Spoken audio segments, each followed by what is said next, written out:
Hello, everyone. Thanks for everyone who is already tuning in. We're here tonight to do some stuff on WoW. Let me make sure everything is working. Oh, there we are. How's everybody doing tonight? Hope you all have had a good weekend. If it's already Monday for you, wherever you are in the world, well, I hope you're having a good Monday so far. I am doing some stuff on retail tonight. We're working on getting our tanks ready for the War Within, for leveling, and then whatever may come from there. This is a good week to put in a little bit of time on your retail characters. If you've been neglecting that, it is the dungeon weekly.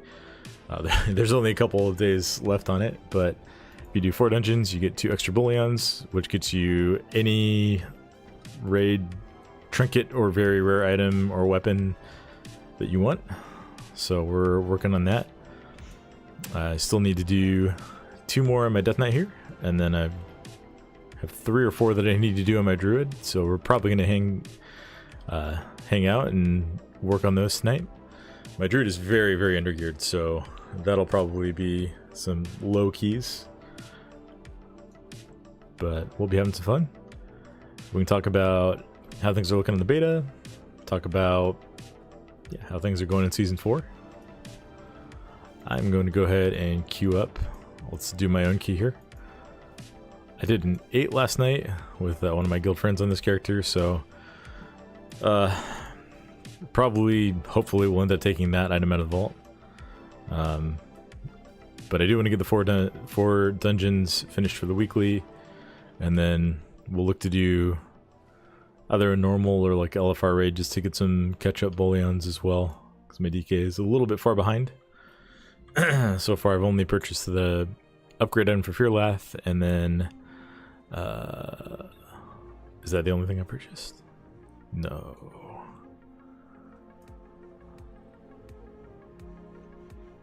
That is the only thing I purchased for. Well, there you have it. We're gonna look to get some keys done here, though. I think like 4 and 5 are probably hard levels to find people for right now. There's not a ton of people doing keys on retail compared to earlier in the season, or earlier seasons for that matter. And 4 is like kind of no man's land because you're still getting Worm's Crests, but it's not as easy as 2's. I think 4 is where no, you don't have the second affix but 4, so that'll be fine. I can help just chilling. Am I streaming on Twitch? I am streaming on Twitch. I will send the link over on YouTube real quick, so you can check it out there.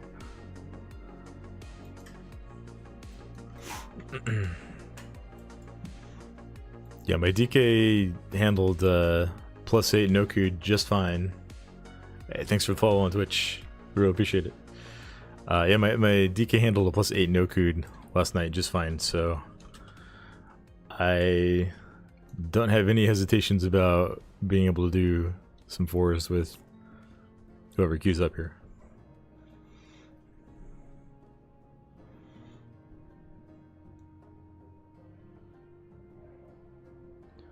I think we will go ahead and use the chat cover.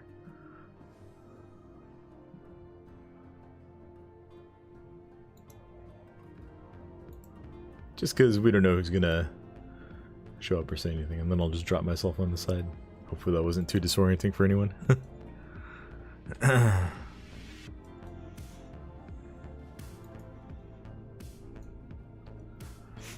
Yeah, if you just want to send me a whisper, I just have it listed as +4 Ruby Life Pulls. My character's name is Thordrick, so you should be able to find that in the group finder.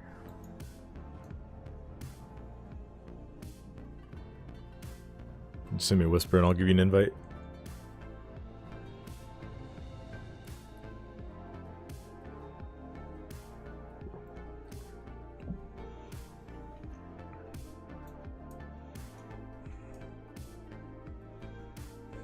Okay. Got you here.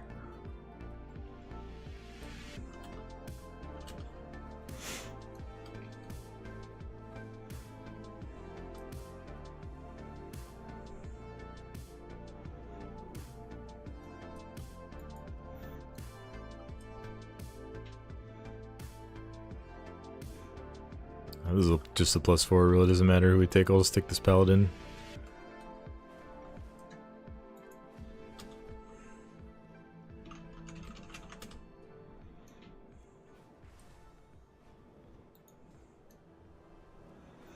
Yeah, this character was my main last season, so I'm still wearing pretty much all gear from that. I have both of the Phyrrhac trinkets, but they're only 49. Got some crafted pieces, a bunch of like miscellaneous 489 vault items. Chakara, thank you for the follow. Really appreciate it.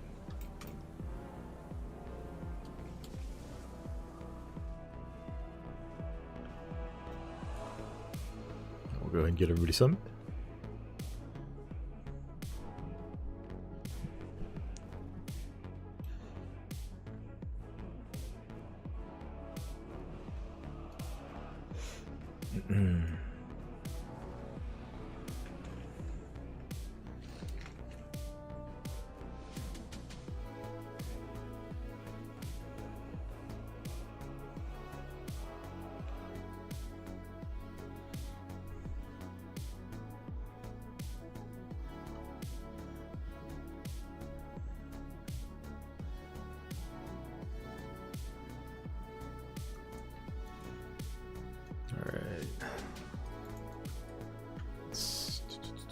Get buffs. Most of my buffs should be fine here. You can always re-up the food buff when someone drops feast. Thank you, by the way, for the feast.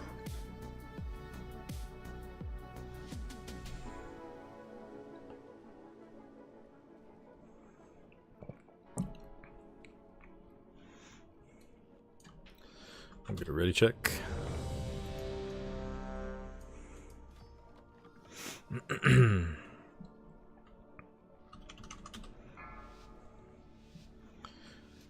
Should be a pretty chill start to the night here. 4, 3, 2, 1.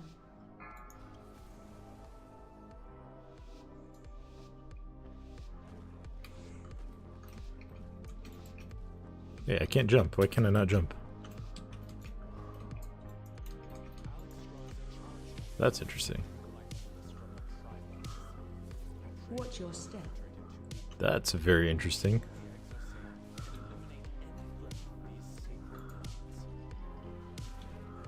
Crowd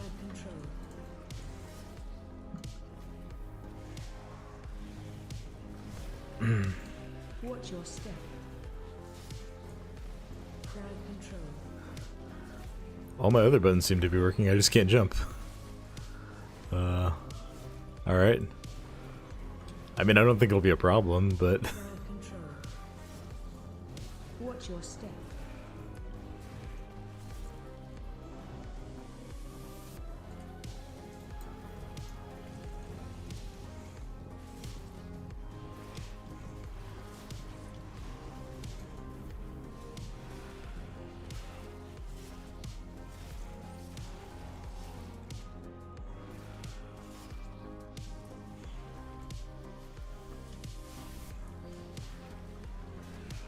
Needy, thank you for the follow. I think that put us at our follower goal of 90. Thanks everybody who's followed so far tonight. Really appreciate it. Thank you for choosing to tune in after following as well. Crowd control.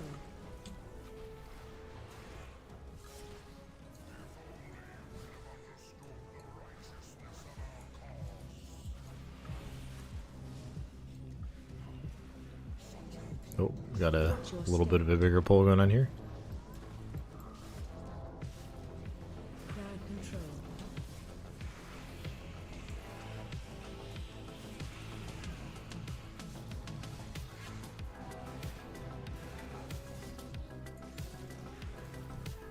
I'm still completely up in the air about which tank I want to play in War Within, and I still can't jump. I may have to like unplug my keyboard real quick and plug it back in.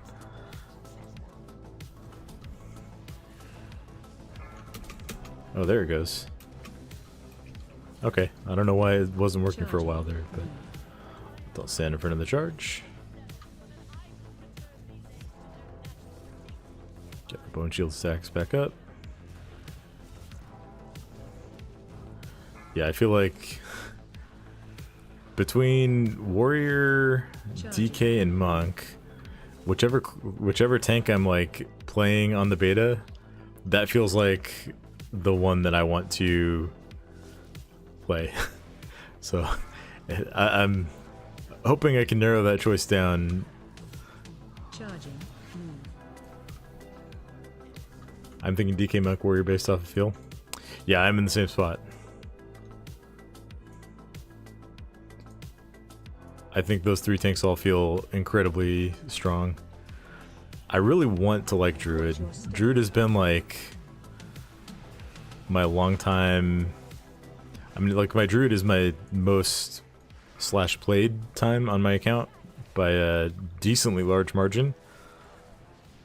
A lot of that was Resto, going way back to earlier days of WoW. Watch your step. But I played a lot of Guardian over the years as well. I really want to like it. It's just they really need to take a look at the class tree. I feel like most of the tanks got like a class tree rework and it was much better. And Druid got a spec tree rework in like, what was it, 10.1.7 or 10.1.5 or something, and it did not feel better. Druid of the Claw is too spooky. Can't change it to cat like that. Yeah, I think what's going to end up happening is you'll probably play Chosen of Balloon most of the time in dungeons, and then Druid of the Claw in raid. Because the single target DPS potential of shifting the cat form is massive if you can actually make it work. And we saw that in Shadowlands. Like, Guardians were able to do insane damage by wearing what was it, like the legendary that increased your dot damage when they were only on a single target? And then just shifting into cat when not actively tanking. It's like we've kind of seen that before, and Druid of the Claw seems to really be doubling down on that. Running it in keys, I'm gonna try that next time they have Mythic Plus testing, but if I'm nervous just talking about it. Sounds really scary. There goes our healer. We should get him up. Or them, I don't know. Oh no. Interrupt. The Whelplings just went straight for the healer. Watch your step.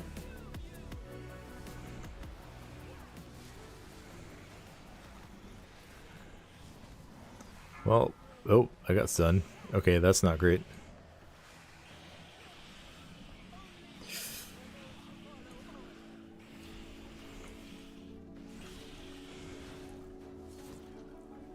We don't have another B-res for a little while.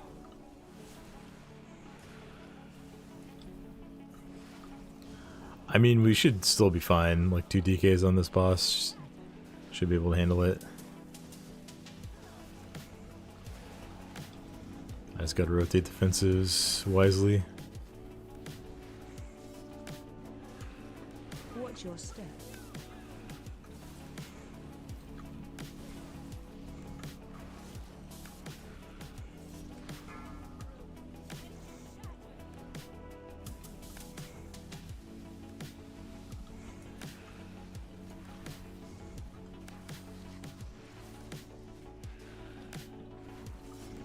Watch your step.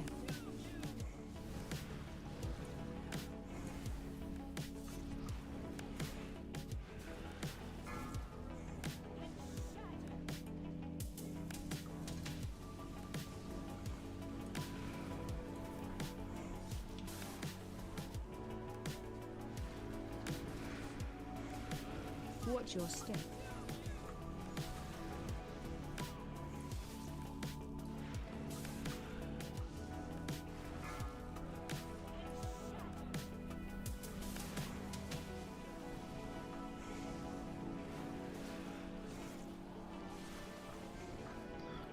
Oh, the healer said he already died twice. He's gonna go to bed and be sad after this.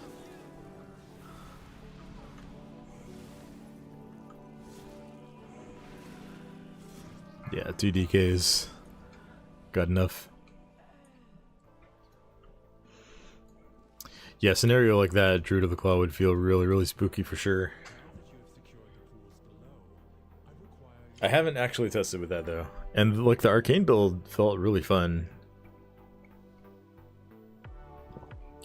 The thing that I don't like about the arcane build is that going fully into the arcane talents in the Guardian spec basically leaves you with no talents to get anything else that you would want. And I mean, that kind of touches on like my big complaint about the spec tree, is that it's just like way too restrictive in the capstone area.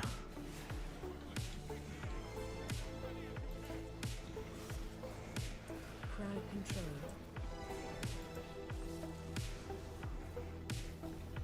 But we will get into that when I make the druid video, which I think I'm gonna do monk next and then druids. Hopefully those will be coming out, I don't know, sometime within the next like 10 days or so for both of them. I want to do more Mythic Plus testing, because I did a lot on DK and Warrior the first weekend, and then there wasn't any this weekend, so I want to get some more reps in on other classes before I really put together an evaluation on them. Incoming. Although the delves we did last night were more challenging than I was expecting them to be. I think some of that is just tuning. Like there's that one that, like the... Run. This isn't what it's called, but it's what it made me think of, the Pit of Despair, where stuff was... Like there was like the first pull in there... Let's make sure we taunt this guy. Incoming. The first pull in there, I was getting meleeed by like 10 mobs that were all clumped together, so you couldn't pull them individually. And they were each meleeing for like 500k damage on a +6 or whatever, like level 6 for that delve. Breath incoming. It's like, I don't even know what you're supposed to do. And this is with a Prot Warrior, like, even with shield block up, I was just getting chunked way faster than I could do anything about it. And then there were others that, like, on a +6 or 7, felt totally fine, so... But that might be a good way to do some tank testing outside of keys being open. Because heroics are fun, and it's nice to get, like, a feel for the dungeon and see a couple of mechanics, but, like, I did a bunch of them last night, and they do not give you a good feel for whether a tank is going to be any good or not. They're not tuned to be challenging in that way. At least with the gear level that we're scaled to.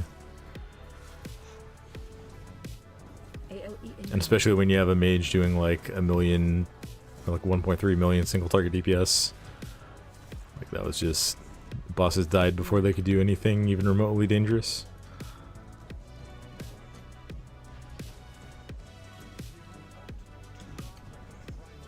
That's kind of how heroics have always been tuned, so I'm not too surprised. I wanted to try some of those dungeons on Mythic 0, but then like even that wasn't available for a lot of them.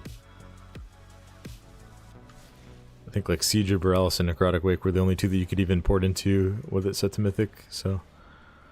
But that's okay, because we've got stuff we can do in retail tonight to work on getting ready for War Within.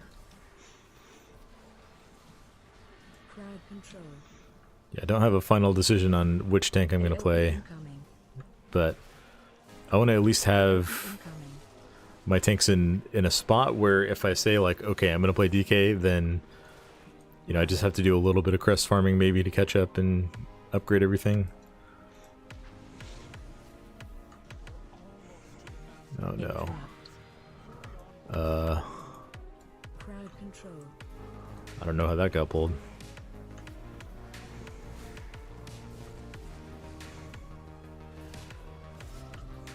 These guys are pretty brutal.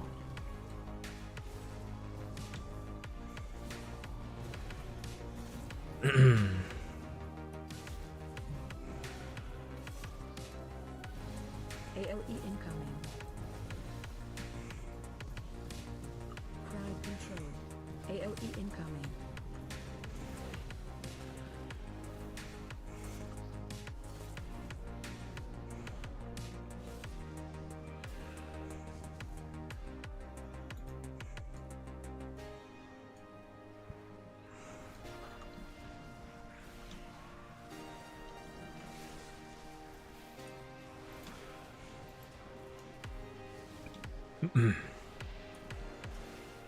AOE incoming. Alright, we are going to try and skip the Thunder Drake.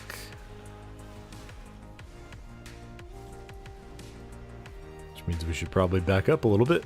Because he just saw him fly right by. AOE incoming. Pull this guy back even further.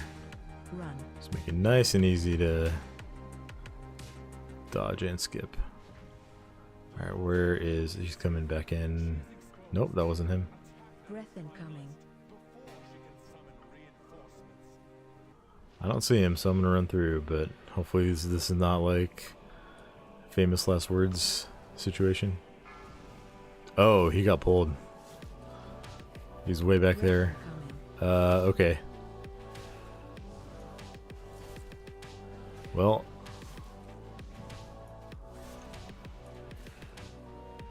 Alright, they're bringing him over here. Alright, we're not skipping this guy then. Knocking back. Breath incoming. Oh boy. We haven't proc perk yet, so... I mean, I'll probably be okay, but this thing's brutal on the healer. Tried to spare him having to heal through the double dispel thing.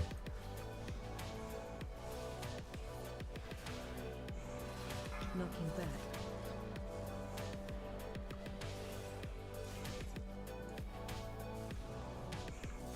Breath incoming.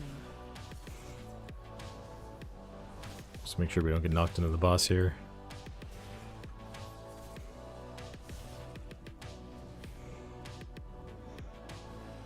Okay, well now we got all the room in the world to work with on the boss.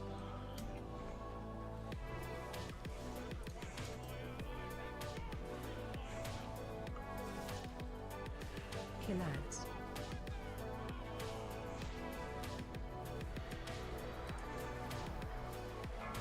Shockwave. Interrupt 1. Oh no. Defensive run.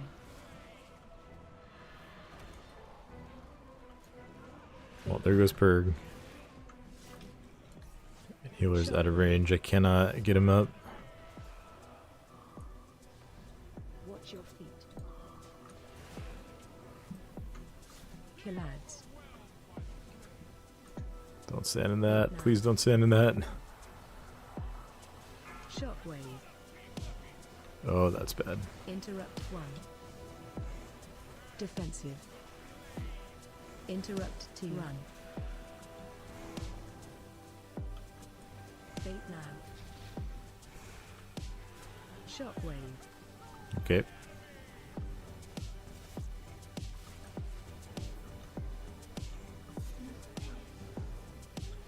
Killads.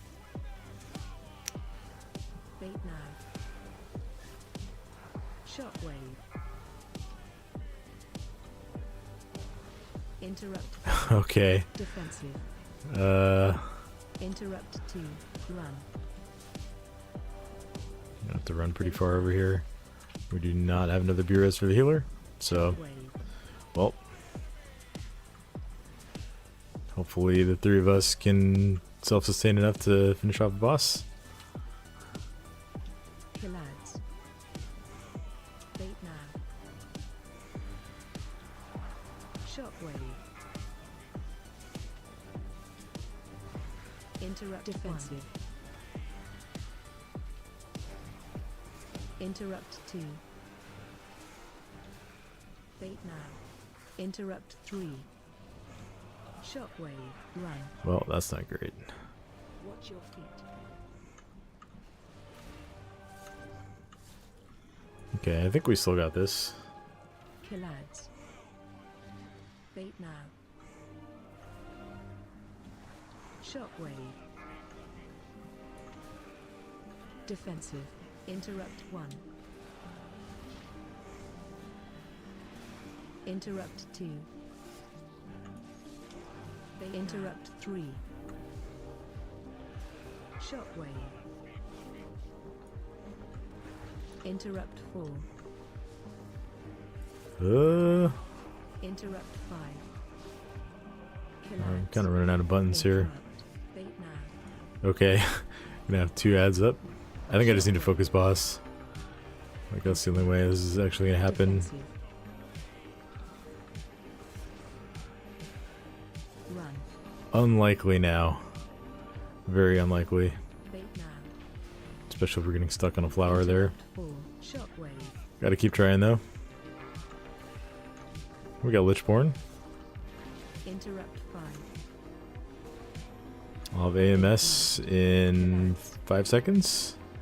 Bait interrupt. We'll pop that. Shockwave. Come on, 500k damage. If I Defensive. use Fear Life, that should do it. Yeah, I'm gonna die now to the dot, I think. Almost. Ooh, 70k health left. All we needed was 1.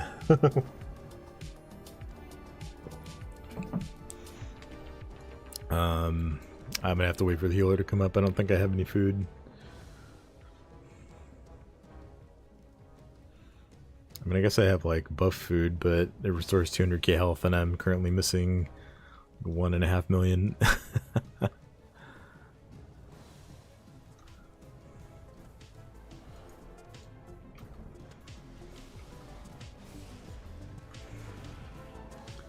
Alright, we're gonna go ahead and run down to this guy.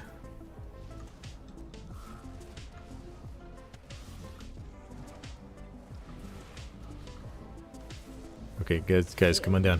Come on down. Come on.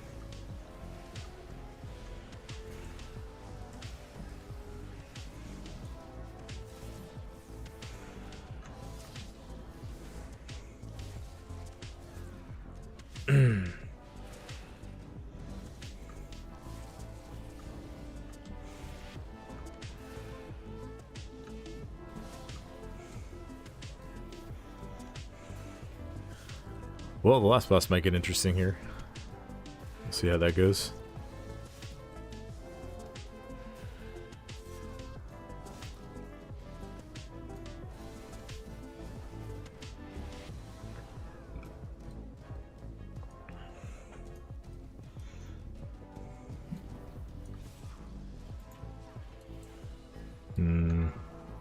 Unfortunate.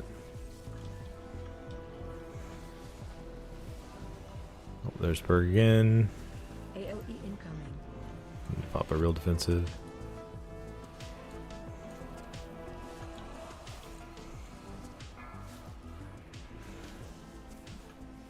Interrupt. After AMS falls off, we'll use our Rage Heart here.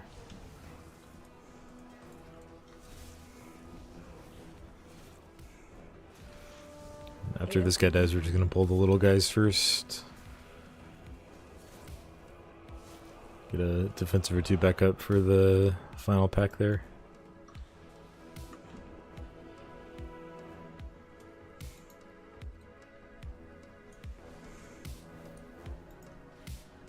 There we go.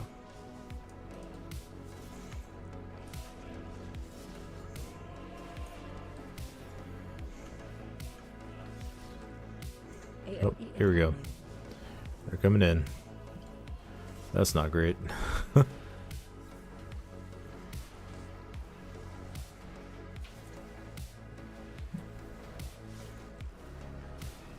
Okay.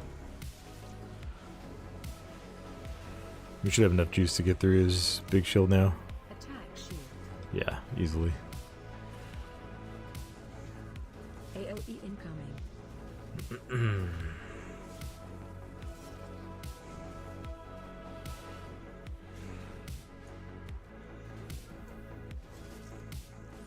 Alright, all we need for the last boss is for everybody to live. If everybody lives, we kill it pretty easily. I guess you can say that about pretty much every boss, though. If everybody lives, we got it easily.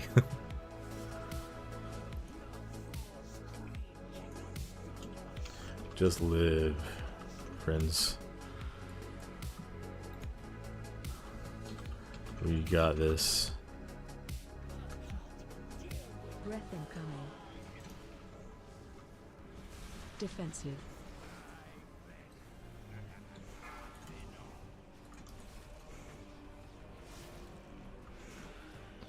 This fight is a little more challenging than that, but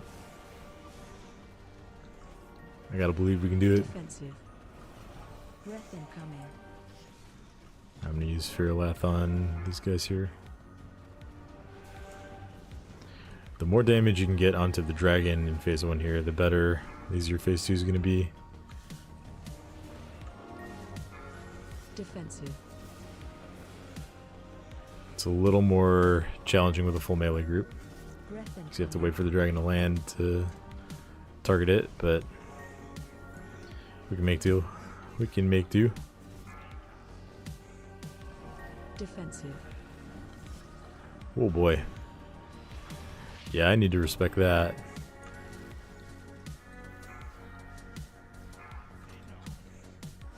I'm gonna go ahead and drums. Breath incoming. We have Beerus. Defensive. Oh. Oh, okay. Oh, I wasn't getting dispelled. So that eventually just hit me for my entire health bar.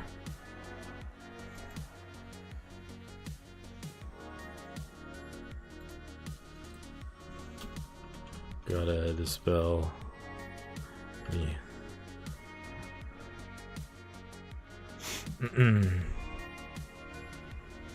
It's all good.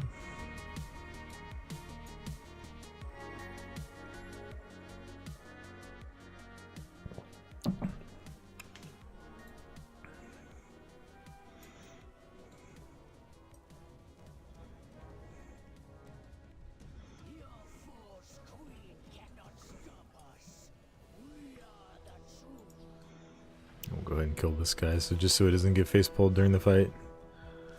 Chance to build up some bone shield stacks too. Alright, everybody's up here.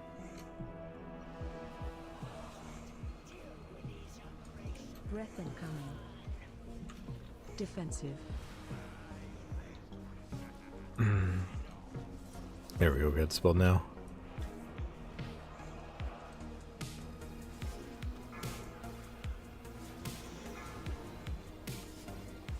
Run out. Did I actually? Yeah, I did get Defensive. it. Breath incoming. Okay, okay. Jeez. That Storm Strike hits really hard. Storm Slam. I do need to actually have a defensive up for Defensive. every time, I think. We'll have Lichborn for the next one. Breath incoming. 7 seconds. Then we'll have IBF for the next one. Defensive.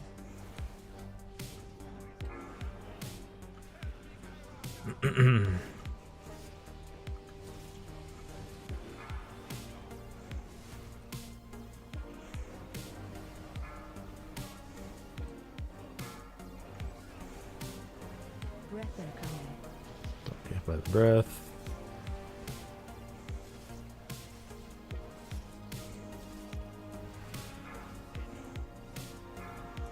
Not sure if or when the next one is coming.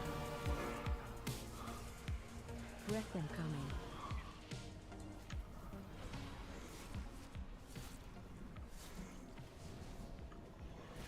He might not cast it when he's on top of the dragon, just because he's so far away. Run out.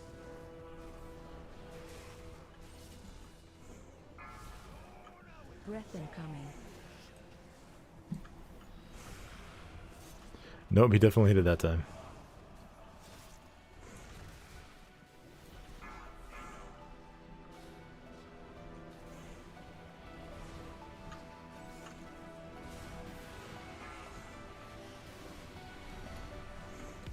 Defensive.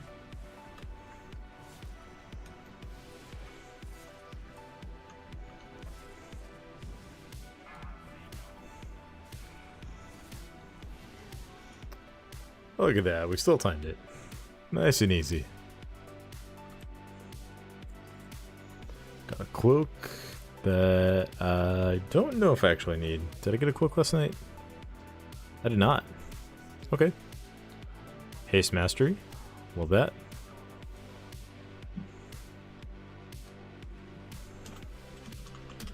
Alright, one more on the DK, and then at least 3, maybe 4 on the Druid. I think the Druid's probably just going to be sticking to +2s.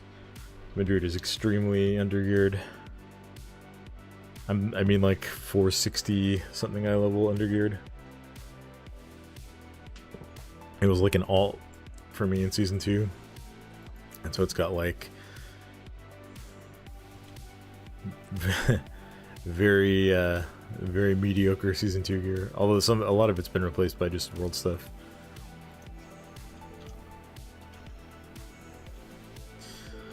Alright, I'm gonna drop group. Alexandros, if you want to get in on the next one, that'd be fun too.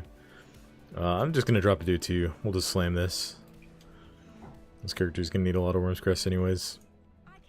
And I'm not looking to make that second vault slot super big. Just a +2 Halls of Infusion.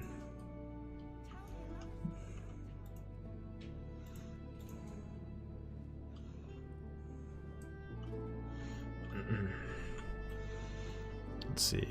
How much is Augury even good for me here? I think it's fine. My crit isn't super high, but it's high enough that Augury's good.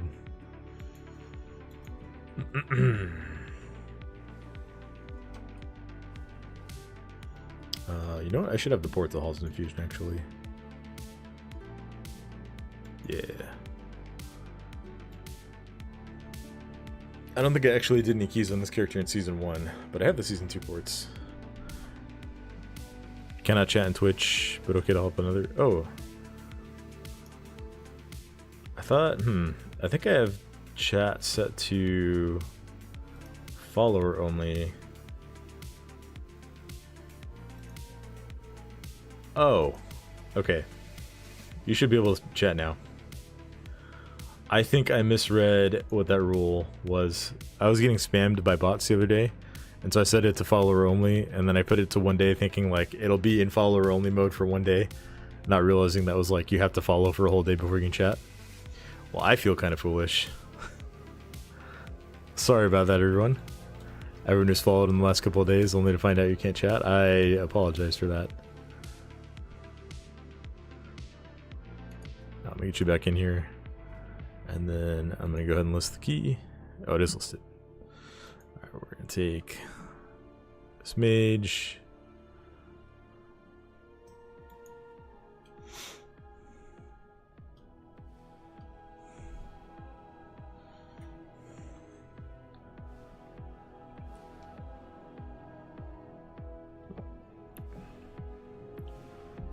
Easily fixed error. Thankfully.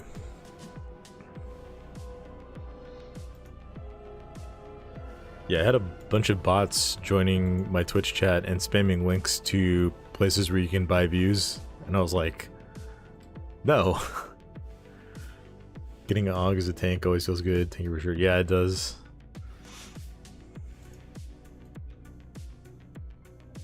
I guess that mage turned us down, or I did not get your invite. Thought I did. Oh, okay, yeah. Oh, we're opposite factions, so you have to join the queue. That's right, my Death Knight is a dwarf right now.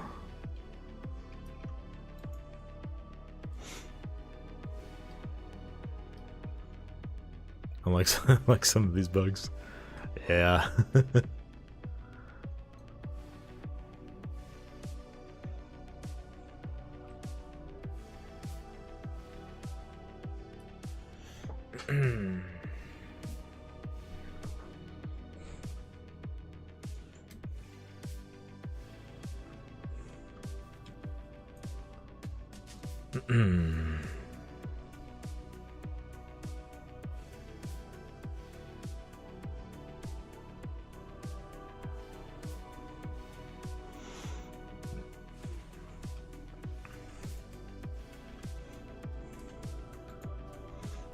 Alright, we'll get our summons out.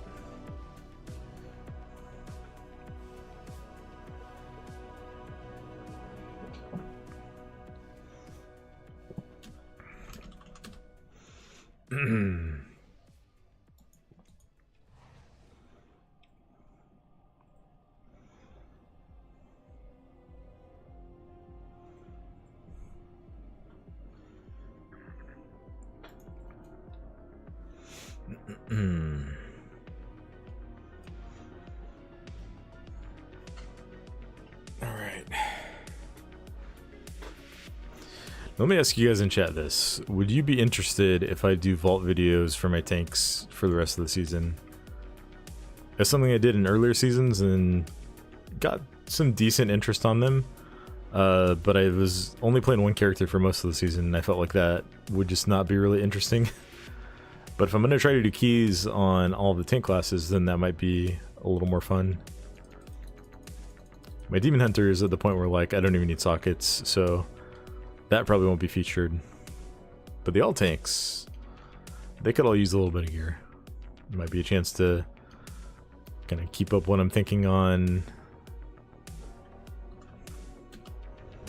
Let's see, I will need to reflask for this one probably. And don't really need to rerun, but I already clicked it. Yeah, let me know what you guys think about that. If that would be something you'd be interested in watching. That's something I want to do for War Within. Let's get in the habit. Even though upgrades probably won't be too exciting at this point in Dragonflight. I don't know, some of my tanks could see some pretty massive upgrades in the vault still.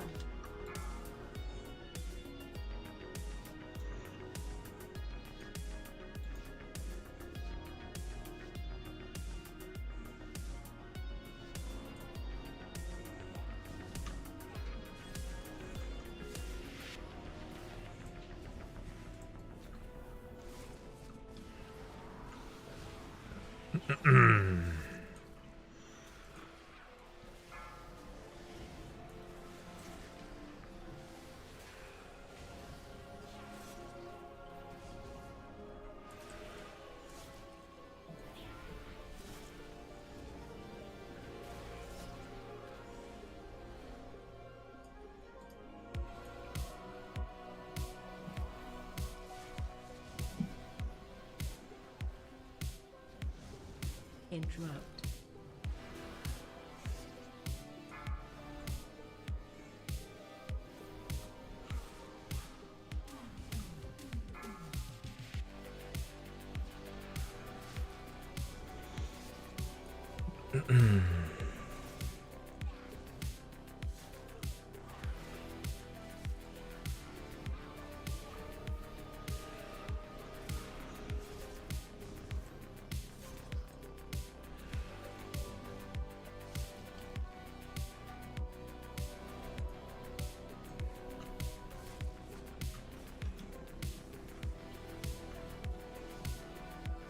Interrupt.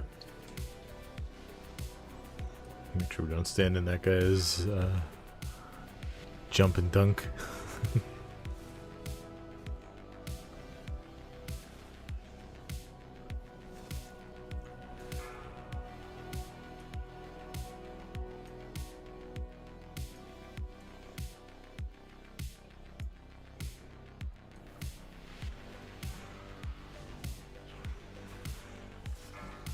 There's a fun little tip if you're playing Death Knight. When those guys jump, you can just grip them back down to the ground and they won't do damage when they land.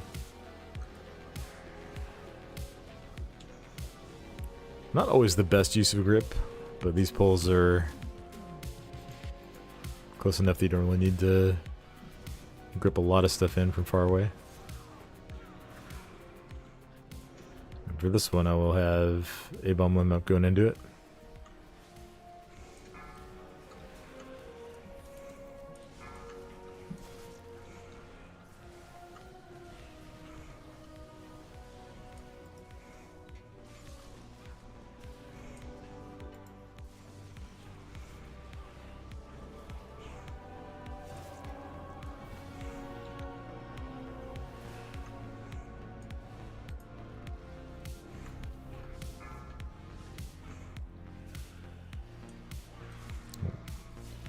Make sure we're kicking that.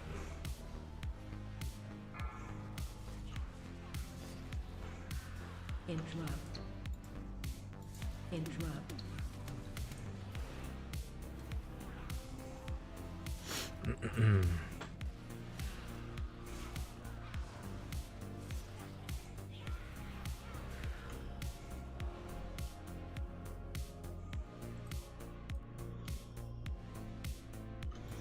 I think I should be able to go ahead and upgrade my legendary after this, at least one time. I have, yep, I got 24 Armor's Crest. Oh, we should be able to upgrade it twice then. AOE incoming. We should have 36 after this run. It would be,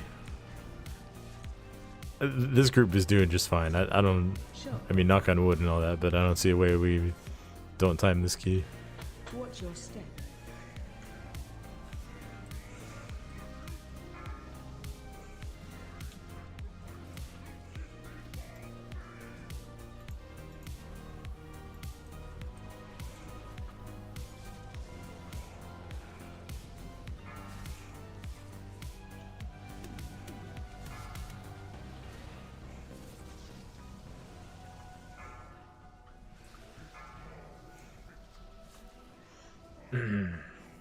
Shockwave.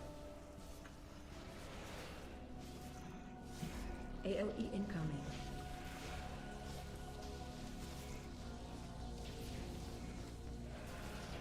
Been playing DK last night and today has kind of made me wish I just stuck with this character in season 4. Shockwave. I think I'd have enjoyed it a lot more. Like, Demon Hunter is super strong, Watch your step. and I feel like it made the season pretty easy for at least getting KSM and everything, but AOE incoming. I just don't enjoy that class that much compared to other tanks at least. Shockwave. Havoc is fun, but I think I could probably count on one hand the number of times I played Havoc this season.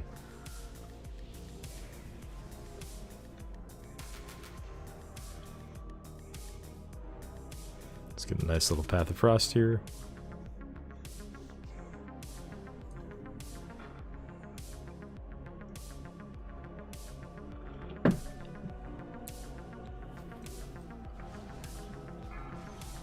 Interrupt.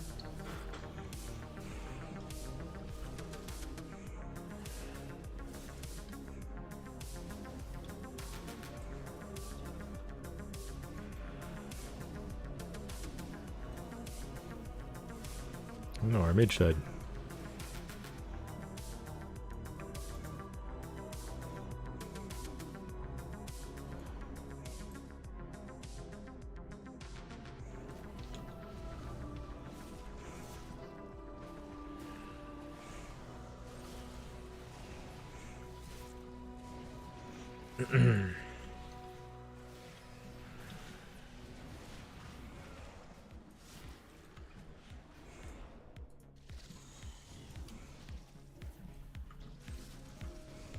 Shockwave. Nope. Shockwave.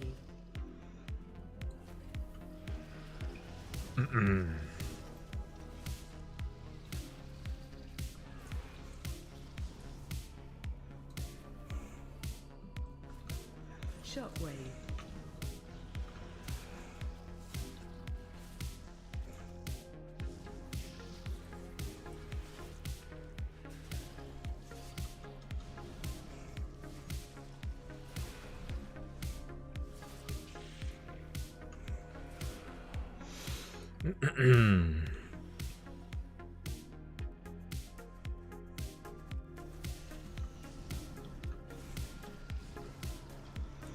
Shockwave. Shockwave.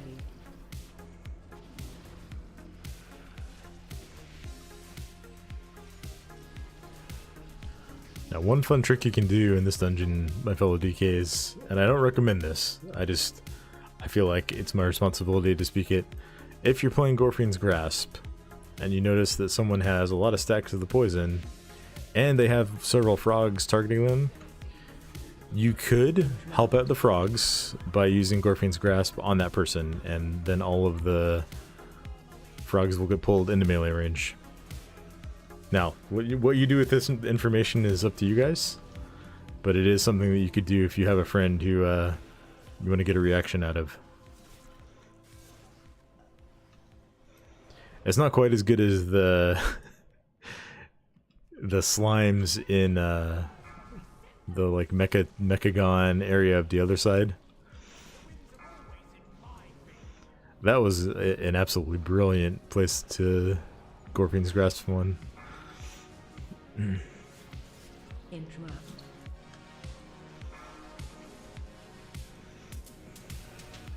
Again, I'm just putting the information out there. Frog strategy approved. I'm just putting the information out there. I guess if you're playing a DH, a Sigil of Chains could accomplish a similar goal.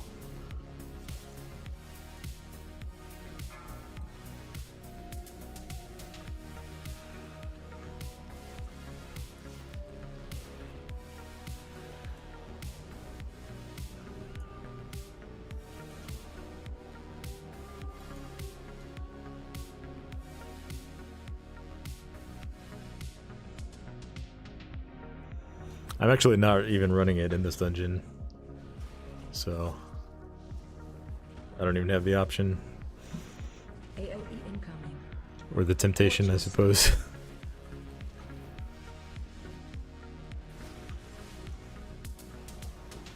Run.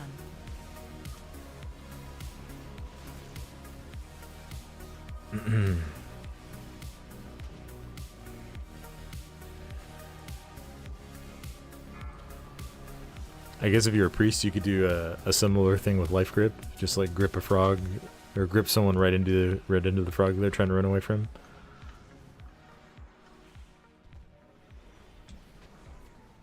I don't really play priest at all, but I know some of the life grip tricks that you can do. Watch your step. Like, you know the air bridges in Algathar Academy? If you are going across those at the same time as someone else and you life grip them, they will get pulled to you, and then they will lose all of their momentum and just fall straight down. Run. I may have encouraged our one of my friends who plays a priest mostly to use that on another friend on a couple of occasions.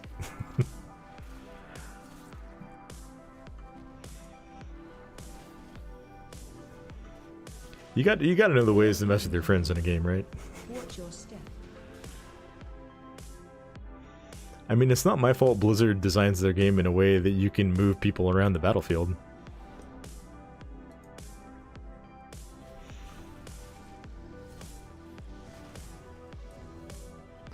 As an animal, ever helping the frogs is approved by me. Any melee deaths are just a happy coincidence. Oh, that's great.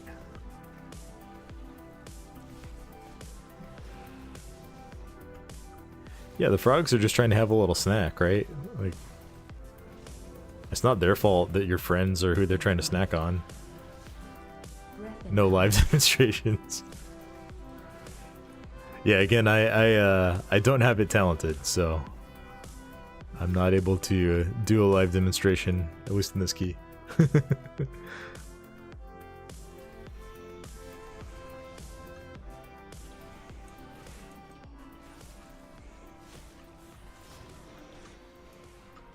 I've been using my grips in this dungeon for good and not for entertainment.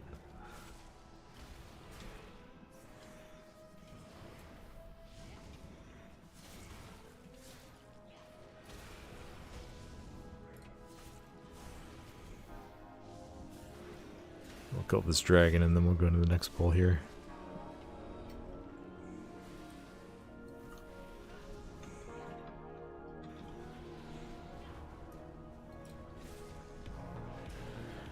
An idea for a daily stream. You killing friendly players.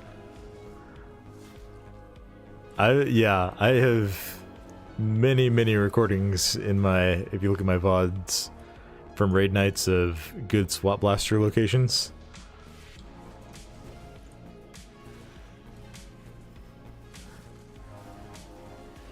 I'm a little bit of a SWAT blaster enthusiast.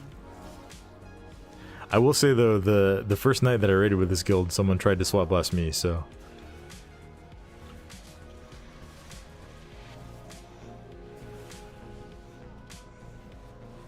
So there are other people who partake in the swap blaster games, although I'm probably a little more enthusiastic about it than others.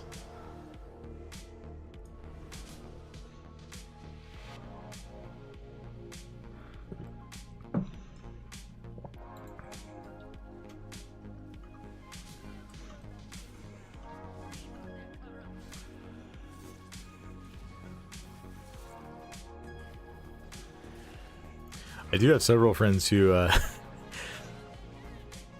didn't buy a swap blaster until I had used mine on them several times, and then got into it because they were tired of it being a one-sided affair.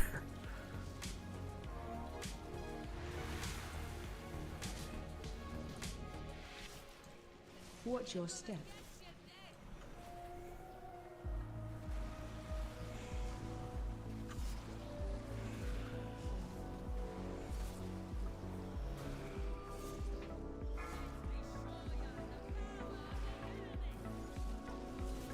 Find shelter. What tank do I have the most fun with in the War Within? Thanks for the question. That is... Watch your step. I don't think I could give you a single tank that I'm having the most fun with right now. I could give you a top 3. Probably, I'll give you a top 2, because I think I have had more fun with Warrior and DK than any other tanks. Monk is pretty close, but I think Warrior and DK are a little bit ahead for me. That being said, I've done more testing on those two than any of the other tanks, so it could just be a thing that like those are the ones that I played the most and I've just enjoyed playing them, so. But I think Warrior has a very strong baseline defensive toolkit that, yeah, just feels great. And DK, first, the talent tree improvements for both the class and the spec tree for DK are really, really good. I talked about that in my video. I do think the latest change that they made, or the latest changes they made to the spec tree did make it a little bit worse, but it's still in a fantastic spot. And blood just feels great. If you're doing content where you're not getting one shot on a blood DK, it's just the most fun tank, I think. Now you do tend to get one shot earlier than a lot of other tanks do, as far as like what difficulty of content you're doing and like what kind of danger you're in. But if you're not getting one shot, blood's always going to be up there for me, because it's just so fun. Like, you feel like you're more in control of your survival than any other tank. Warrior, though, Warrior just feels like almost unkillable. Kind of like it did in Season 1 of Dragonflight, where like you just blocked all the damage. And then they did some things like buffing defensive stance so that it no longer reduces your damage taken at all, or no longer reduces your damage dealt at all for Prot. So that feels really good. It feels way better to be sitting in defensive stance all the time, which is just a 20% damage reduction. Plus you can block like everything. Yeah, I think Prot Warrior and Blood DK both feel incredibly good right now. Hope that answers your question. Have I tried Druid yet? There's a few videos watching saying Guardian Druid is fun. I have done a little bit of testing on Druid. I have only tested the Lunar build. I think I've done 2, maybe 3 keys with it.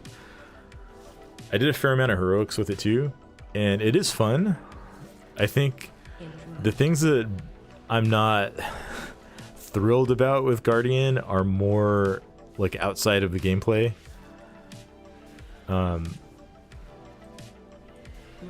I think the spec tree is still a little bit of a mess for Guardian. I mean, I don't know if it's had any changes yet going into War Within. So they may be taking a look at it, and if they improve things, make the pathing better, and reduce some of the bloat in the capstone area, I think it could be really, really good. The class tree, I kind of have mixed feelings about the druid class tree. It is so much better than it is on live right now, and yet it's still, there are several places where like you have to kind of like quote unquote waste talent points just to be able to get into like talents that are kind of required, and that still feels bad. They did finally remove the 3-point talent node that for some reason still exists on live. It is a 2-point talent node, but like it's not 3 at least anymore. I'm gonna pull this guy over here. And then I will stun this guy.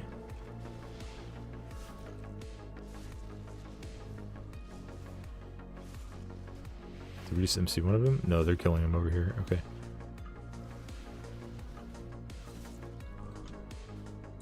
Oh, I don't have anything to stop that. I've always mained VDH, but may need to have my warrior buddy take the reins. He's so much tankier than me. Comparable damage. Yeah, I think especially with the nerf to sigils, Vengeance is going to be in a little bit of a rough spot.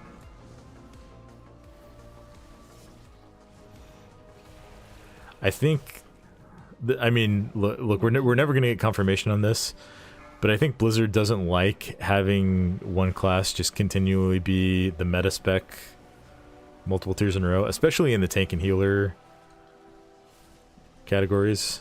Like they want to see some differences from season to season there. I think maybe this is just like tinfoil hat Thor.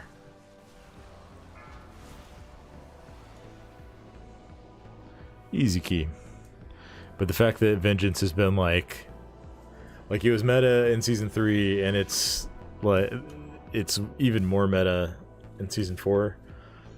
I think they were definitely going to be making some changes going into War Within.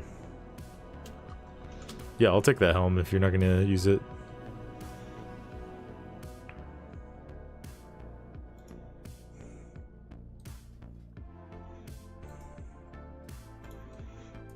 Thank you.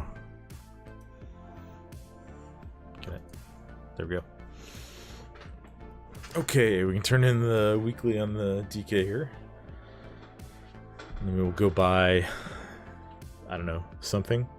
Probably one of the fire damage rings. Although I don't, well, yeah, I have Fearlath and Augury both do fire damage. Change your UI, I didn't notice you were running LVUI before. I have been running LVUI in retail for years. I haven't bothered setting it up on beta. I did try to go with like more of the base UI when Dragonflight launched and they made the updates, and I kind of liked it. Oh, I didn't turn in the weekly. I need to do that before I go spend the booleans that it gives me. I like the layout of the base UI now, but I lost my like saved profiles twice in the first week of Dragonflight, and I went back to LVUI because I just didn't want to have to deal with that again. So it's one of those like fool me once, fool me twice things. I'm willing to give it another shot in War Within proper. I enjoyed it on the beta. I will definitely use weak auras. I just haven't bothered setting up a weak aura package on beta. I know there's a bunch of them available, but I just haven't looked too deeply yet. Okay. I feel like my survivability is fine. I'm gonna take the damage ring, and then with our next booleans we'll buy the defense ring. So we'll slap this on here, I guess.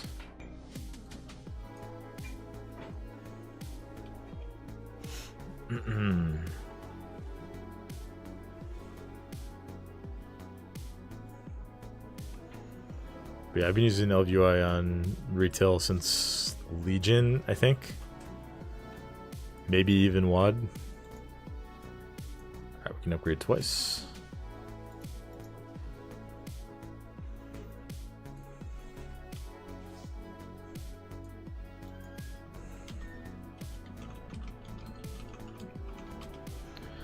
Alright, so DK is at least done with keys for the week. I might do some raiding on this character tomorrow or something. See if we can get some more bullions to catch up. But I am thinking I'm probably going to take this character to raid for my guild on Tuesday. So I should be able to catch up on my bullions there. Yeah. I haven't done anything on my Demon Hunter this week, but I don't really need any more gear on my Demon Hunter, and I'm far enough behind on crests, and I'm pretty confident this is not going to be my main in War Within, so I feel like I don't want to put that much more effort into this character. I did the weekly on Warrior, did the weekly on Monk, and did it on DK. So Druid is up next.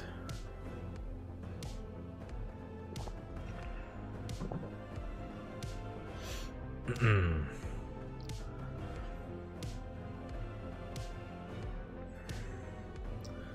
gonna move to Olive UI. I like the clean look, and the default UI is too much fluff. Yeah, that's kind of how I feel. I do like some of the features of it, like, I don't know. I played with the classic UI for a long time, with like maybe some little tweaks. Probably multiple characters, so many dungeons required.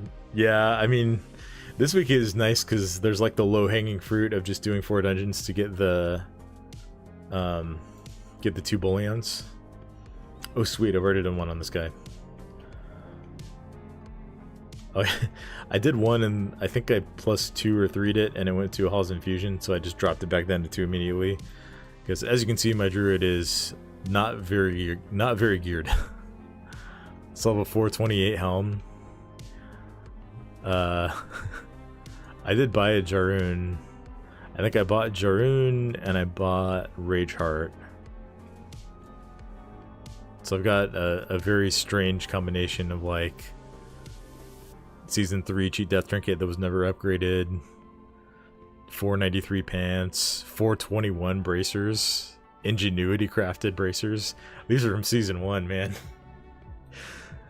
I guess, I mean, I have a Season 2 item, but I was using that for a speed set, I guess. I have a speed gem in there.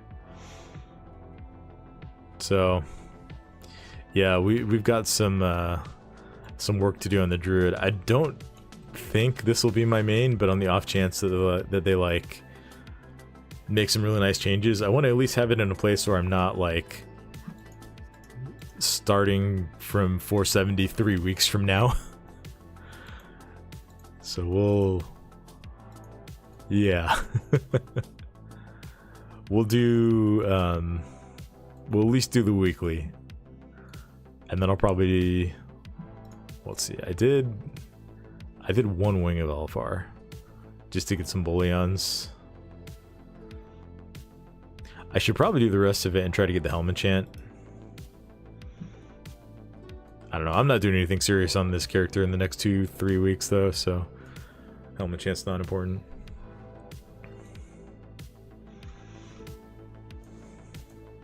A whopping 1.3 million health in bear form. My monk was in a rough spot too when I started it. I think my monk was like 438 or 439, left over from like halfway through Season 2. I got AOTC on my monk in Season 2, and then I like farmed out a lot of raid gear on it. And then when they released AUG, I was the only person in our guild that was kind of interested in playing it, so tried that for a while, but then we couldn't find like a consistent tank to replace me. And then I swapped over to DK for the rest of that season in Season 3. So the monk was in a rough spot, but is looking a lot better now. I got a decent bit of gear. Ended up at like 504 or 505, something like that. Right around where my warrior is. Alright, Alexandros, we'll get you back in here. We'll get this shaman. We can take this hunter. And then just any healer.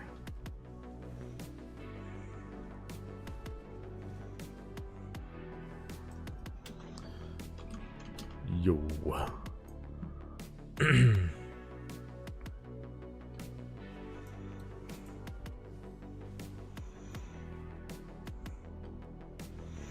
Druid was my main for a long time.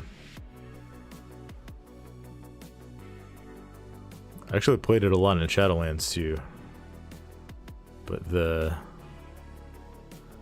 state of the talent trees in Dragonflight has been a bit of a turnoff for me. Like, this is just a mess. The capstone area. I do kind of like that there's basically two distinct playstyles. I mean, the class tree in on the Dragonflight side is just a mess also. But we don't need to rant about that on stream right now. Let's see. No pending applicants.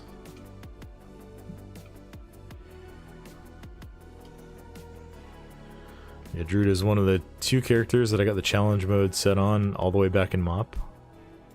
I saw this set and it was my goal for the expansion to get this. And then I also got the shaman one. I thought those were the 2 that were really cool. Oh, this is also Infusion, right? Yeah.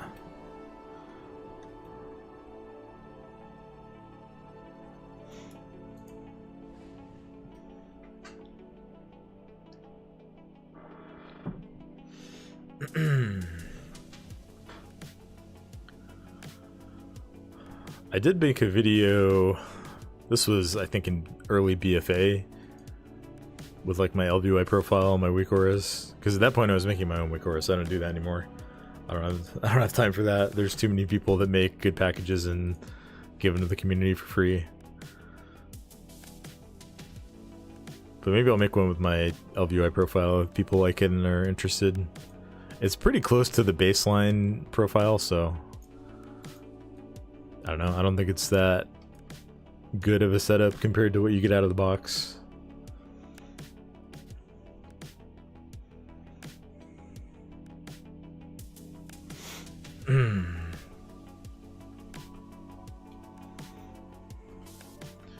Let's see. I should refile. I won't need a feast here. I will need to buy more runes after this dungeon.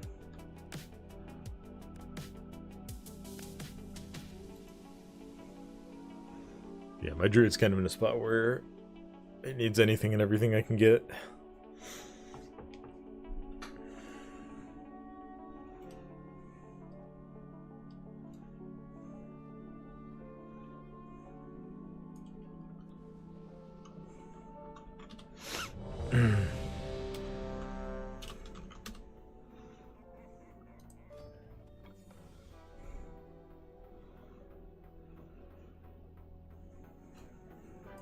Now my DK does have about 20 plus item levels on my druid, so it's maybe a little rougher.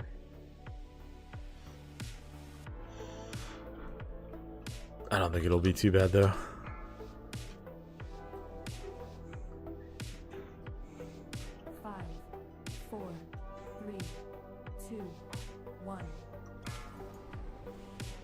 Pre-incarn?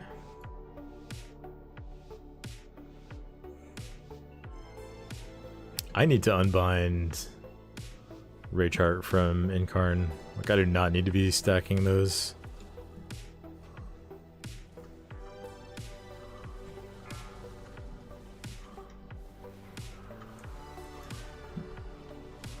Interrupt.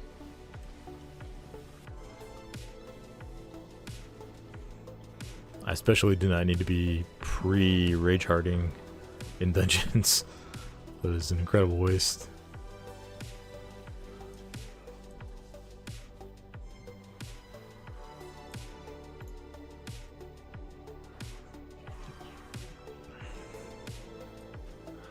I do, okay, for all the complaints I have about Druid, I really enjoy playing it.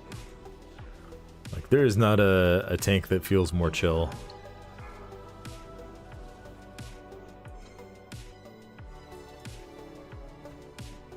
Like, if you just want to chat with people and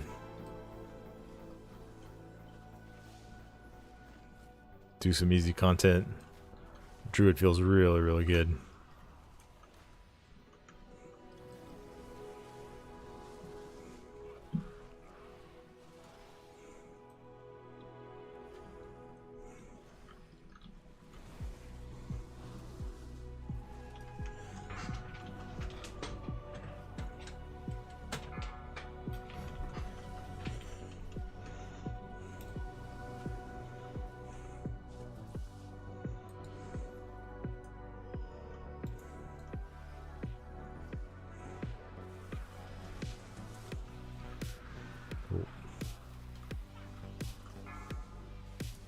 No, no, no, not two demo shots.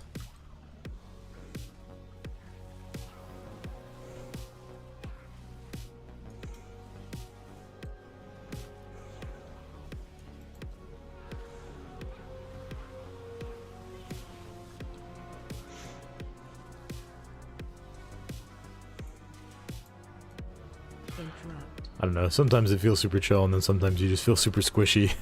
And that doesn't feel very chill. But that's probably more to do with my gear level than anything else. Like, I'm sure Druid feels just fine at like 500 where my other tanks are. Or like 525 where my Vengeance Demon Hunter is.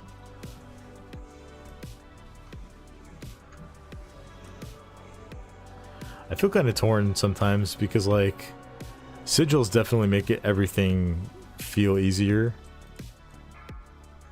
Interrupt. But I also like not being responsible for every little thing getting stopped. I mean, I'd rather be responsible and ensure that it happens than like have groups where it just doesn't happen. But sometimes I do feel like the load on the tank in a dungeon is already pretty high for like routing and pulling,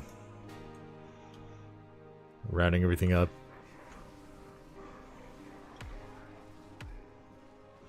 Having one more thing layered on top of that is not always something I want to deal with.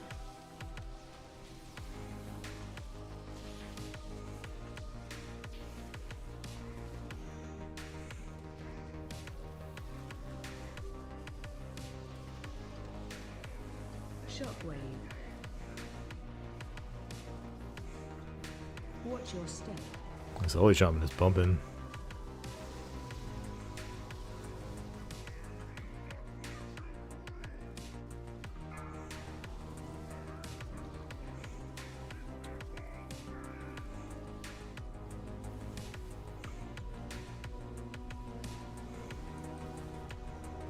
Ooh, we can Ursul's these.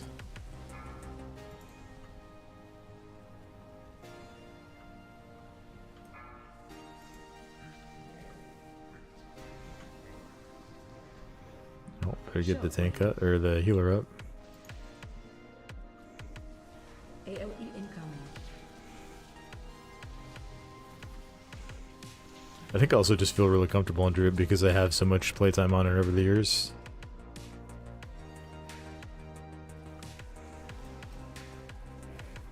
Shockwave. Wasn't fast enough to get out of the stun. Watch your feet. Watch your feet.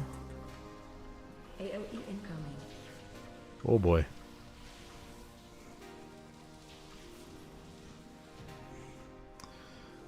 I was really hoping I wouldn't have to use Incarn there. I guess I didn't have to. Felt like I would have died without it though. We'll still get 3 seconds of it on this pull up here.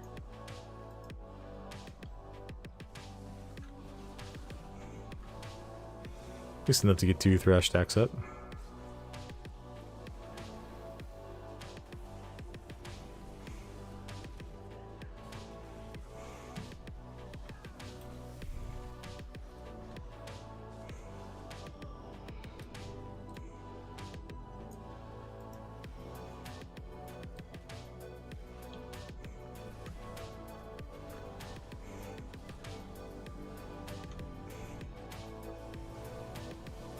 Shockwave.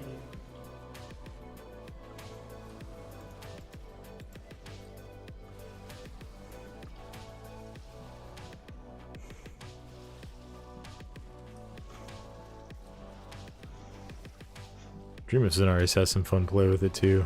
Shockwave.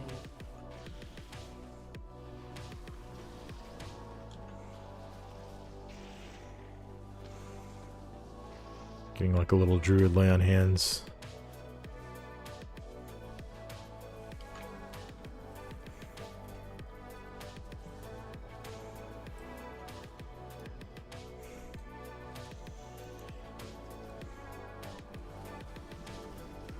Shockwave.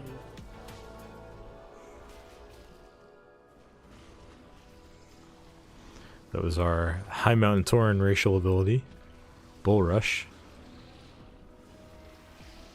Get a little charge stun. Kind of like analogous to War Stomp, except you don't have a cast time on it. And it does actually charge you forward, so. Alright, good. We got it Incarnate for this pull. Which is kind of where we needed it, so.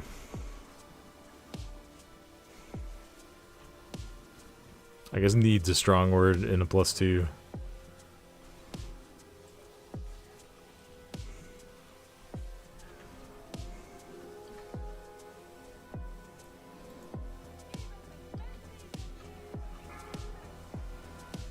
Oh, love to see that.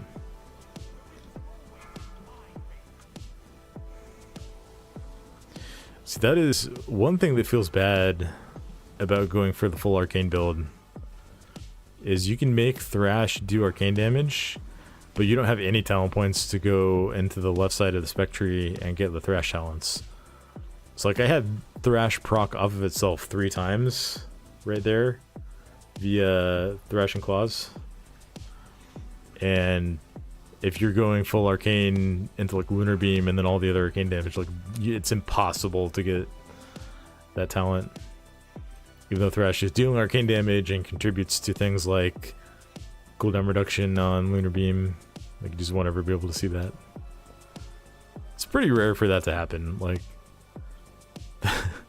I don't like what's the math on that? It's a 20% chance to proc, and it procced off of itself 3 times in a row. Like that's pretty low, right? AOE incoming. Watch your step. 20% of 20% is 5%, and then 20%. So it's like a 1% chance for that to happen. Run. Or maybe lower than that. I don't know if my math is completely right. I should have got gulp there. I'm sorry, guys. Whoever had to handle that for me. I will make sure I'm in the next one.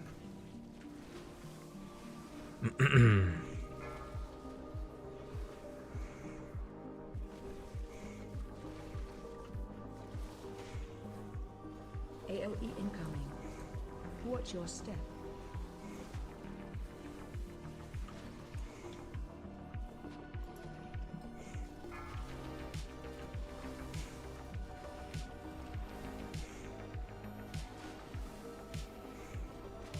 Run.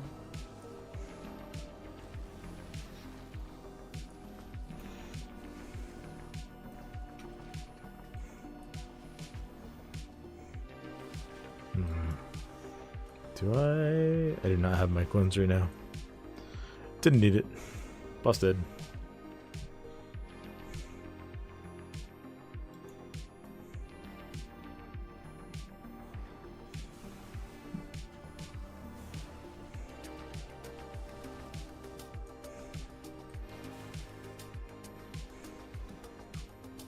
Breath incoming.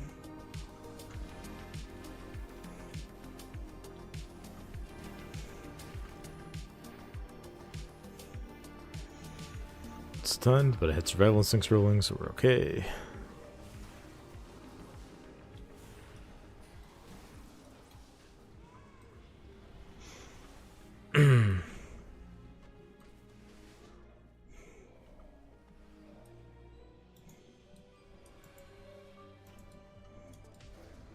You know what? I got Incarn. We're going big. Breath incoming.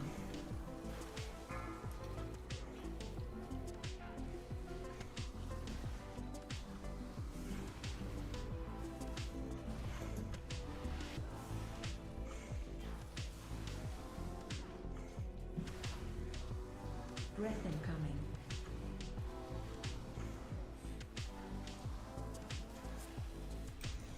Easy.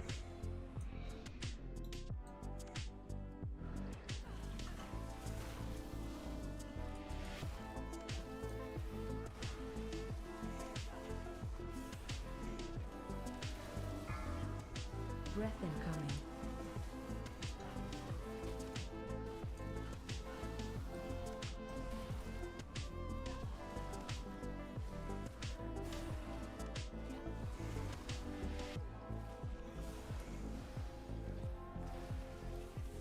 Breath incoming.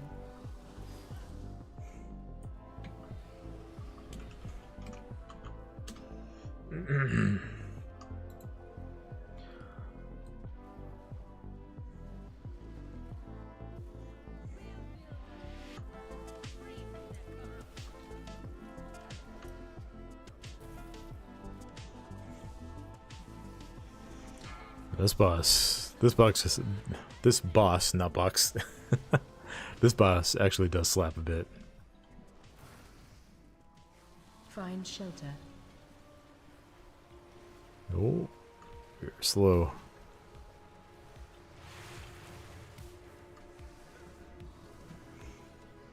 Watch your step.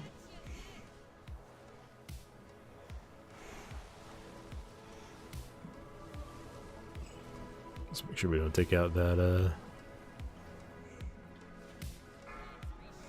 Oh, that might... Nope, didn't crack it. Find shelter.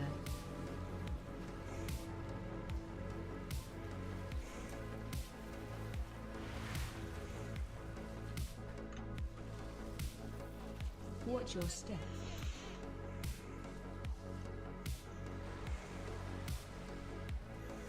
This boss is really hard, but I don't want to use Incarn or, what's it called? Claws? Rage of the Sleeper. I don't know why I was thinking Claws. I'm gonna go ahead and use Rage on it anyway. Because, like, you spend so much time out of melee range of that boss.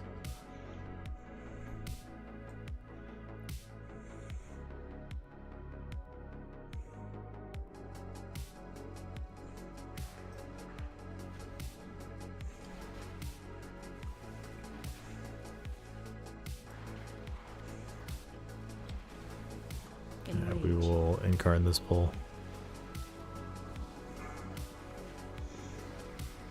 Those guys all enraged, but I don't really care that much.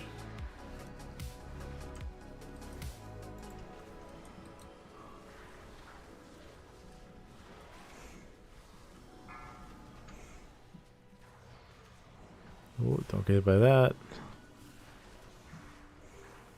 Enrage.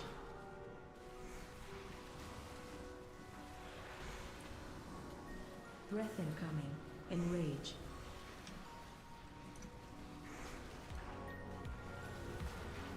Interrupt. Interrupt. Enrage.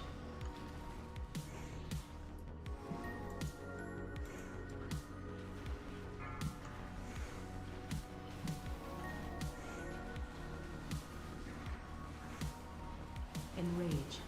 Interrupt. Enrage. Enrage.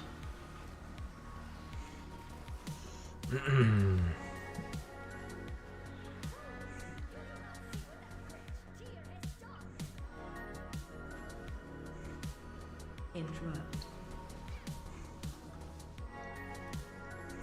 Run. Knocking back.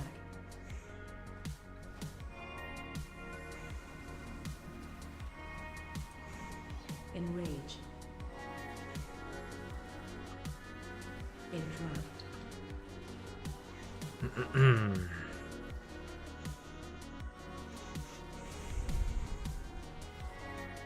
Run. Knocking back. Enrage.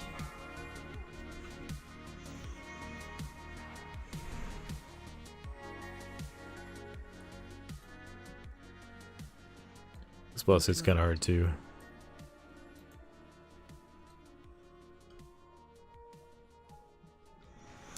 I think we'll be fine though. The one thing that does get me on this boss sometimes is like, if it spawns these circles underneath it and then one of them pokes out, sometimes I don't see it until I'm already getting hit by it. It's like those like that. Look at that's hard to see, man. Don't get knocked back into him either.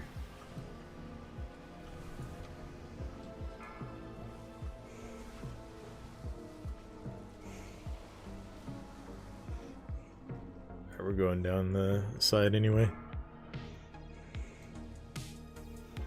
I got a roar for you, Mr. Hunter.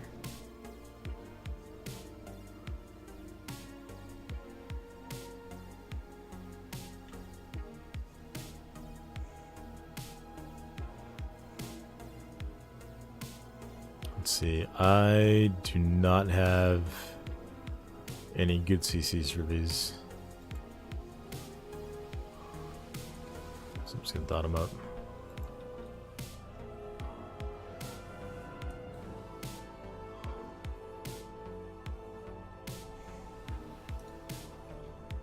This guy will kick. Someone can stun him for sure. All this roar.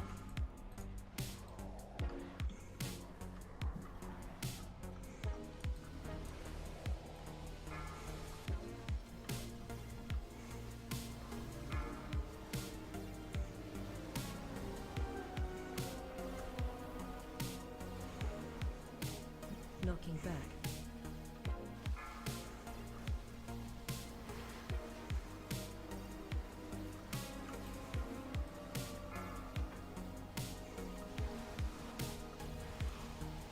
Easy.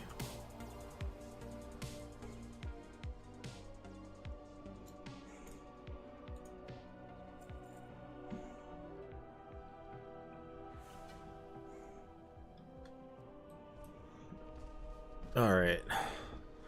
I am going to do more dungeons. Oh, I'll take that actually. That ring would be pretty big. I think I still have a 447 ring. Haste verse. Yeah, we'll take that for sure. Just a cool 50 item levels of stamina and secondaries.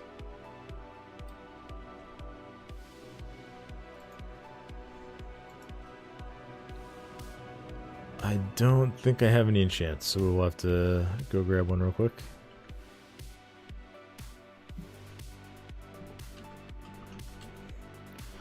We're going to stick with this group for another one. I am going to need to take a quick pee before we do another one.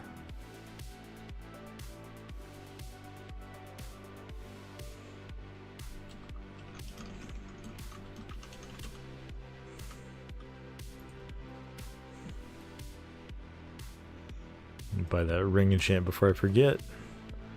I think I've got a ton of verse. I need 2 ring enchants. Maybe it's oh, I need a lot of enchants.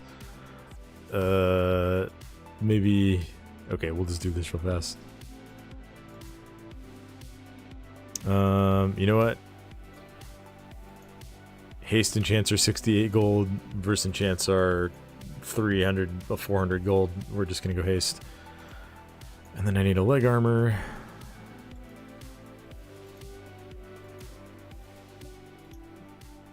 And I need a chest enchant. And I need a cloak enchant. This is embarrassing. Okay. Yeah, I feel very silly. I did not have like all my gear enchanted. I'm not gonna put a belt buckle on this thing. But I should get a weapon enchant. Only 2k for Sophic Devotion. We'll do that for sure.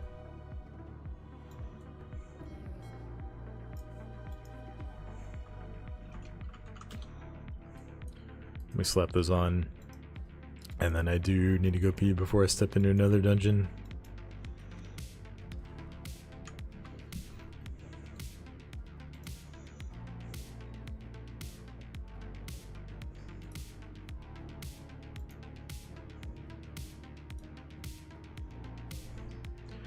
Heard Windwalker new bank slot.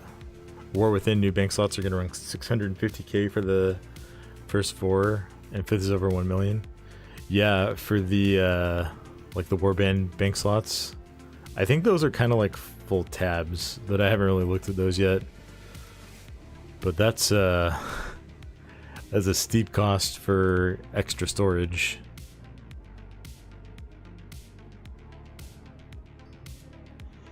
And one that I think most of us will eventually want to pay. Alright, did we get them all? Yeah, we got them all. Alright, I'm going to take this and then I will be right back real quick.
All right, we are back.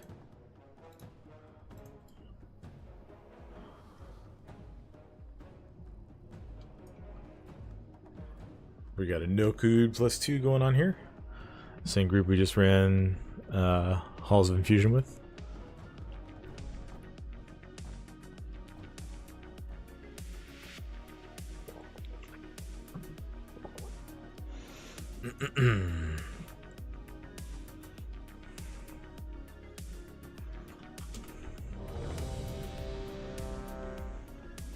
I do not have the infinite augment rune on this guy. That's fine. That's okay.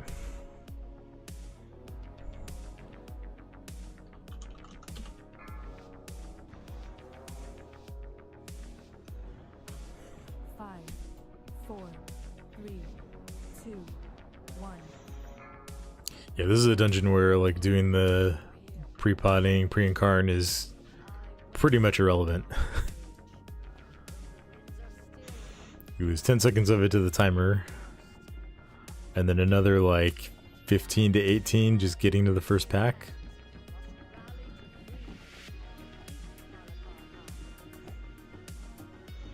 We're going to engage them at 18 seconds on the dungeon. Watch your step. I am still going to incarn this back, but In front.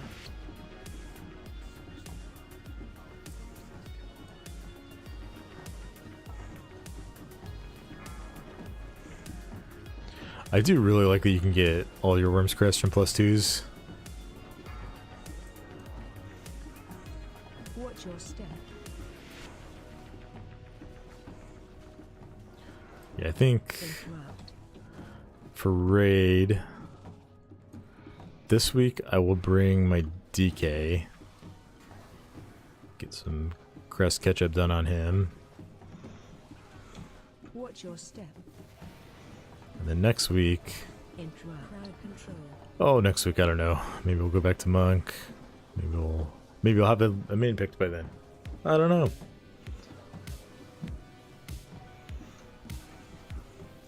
I think getting all my characters to like Watch your step. around like 500 to 515 eye level, and then whatever I decide my main is gonna be, just go all out juicing.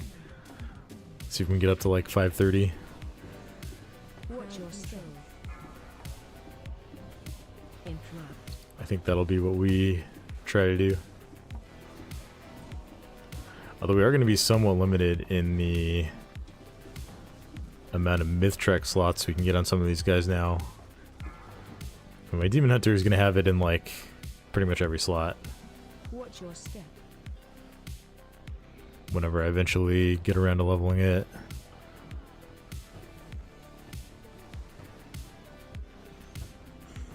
But we're Watch your step. only like what, Interrupt. 10 weeks away from the expansion launch?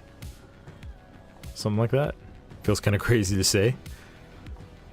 So that means only like 9 more vaults, or maybe 10 more? I don't know, I haven't counted out how many.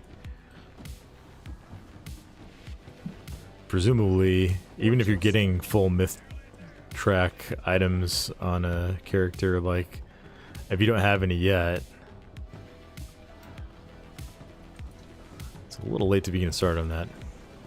I guess you could do, like, you can do some mythic bosses pretty easily this season, but my guild doesn't really have the numbers for mythic, and pugging it has never gone very well for us, so we tend to just stick to heroic.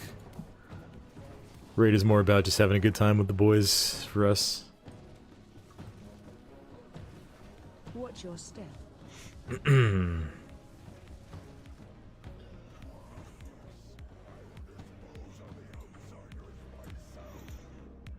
I think I wouldn't mind having a Uranus enduring skill. I'm gonna set my loot spec. It is set to Guardian. Good.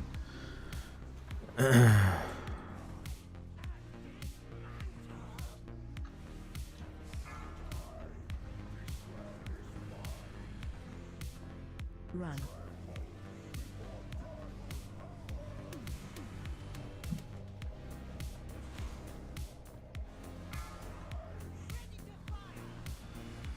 Someone, I guess I'm firing it. Ready to interrupt.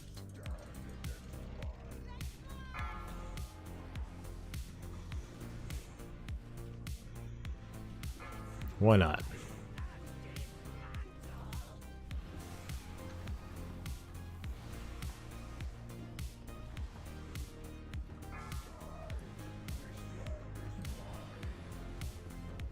Run.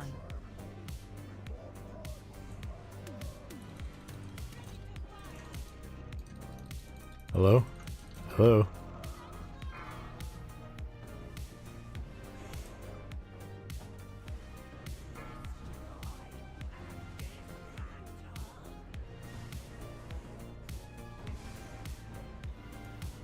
You know what I just realized? I bought Jurun and I'm not even using it.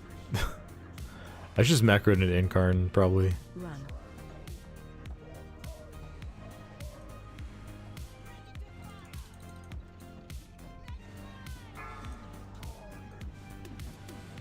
For now, let's put it on like Control 9, where I usually have my second unused trinket if I'm wearing one.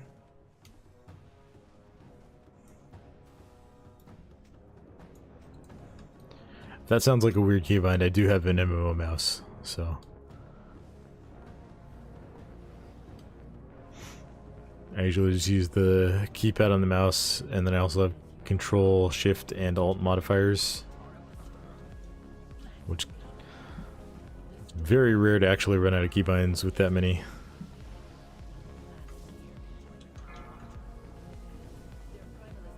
Alright, if no one's going to pick up these orbs, I will.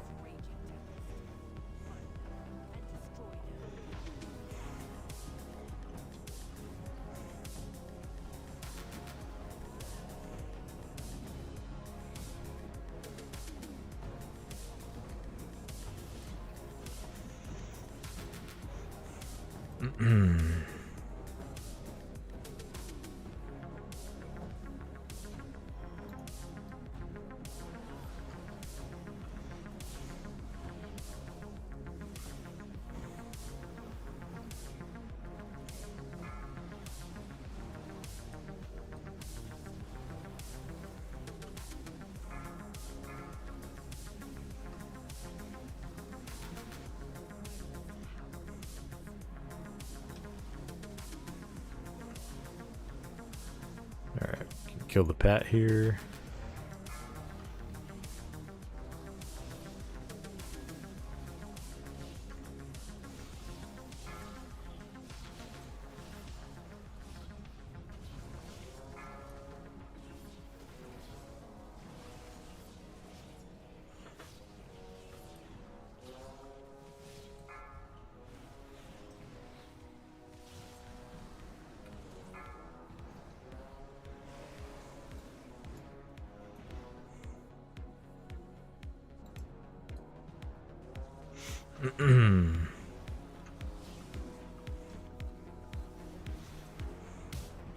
Guess another thing that would be worth doing some of at this point in the expansion is just gold farming. Should probably at least try to do the oh, what's it called? This expansion, the Ring of Pain or whatever.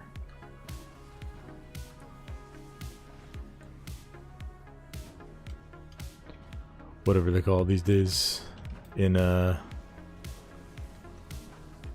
Benarum Plains, because you get 1,000 gold for that on every character you do it on. You can do it twice a week. So we did on 5 tanks. That's an easy 20k gold a week. It's easily soloable on any level 80 with any level of gear.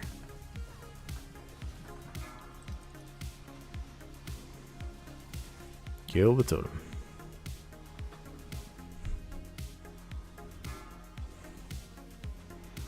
I'll call these guys.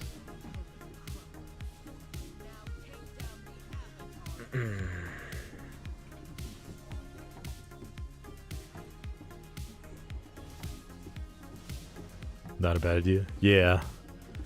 I think like any gold you can get at the end of an expansion going into the new one is just like stuff you don't have to worry about once the new one starts, right? Especially if you don't like buying WoW tokens, which I don't. I try to farm the gold that I'm going to use.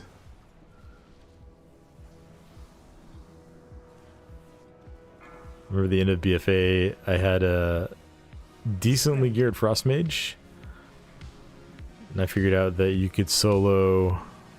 I don't remember which dungeon it was. I think it was Iron Docks, and you get like 500 gold per run. Do 10 runs an hour. It's not fantastic gold per hour, but it was like super easy to do.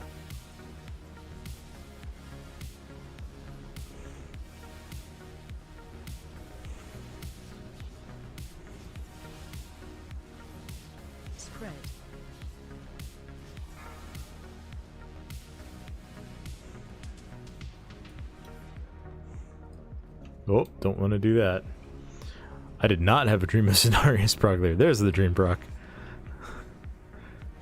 You didn't see that, chat. You didn't see that. I definitely did not just shift out of bear form while actively tanking a boss. Oh no. That was risky.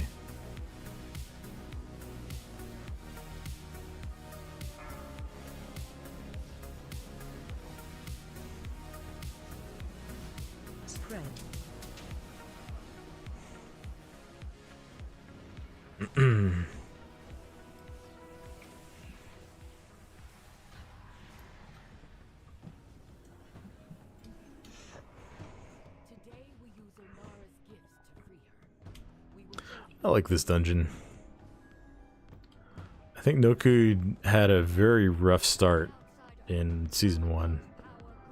It definitely felt like one of the more overtuned dungeons, but I think it ended up in a good place, and like with the state that classes and dungeons are in right now, this is a really fun dungeon.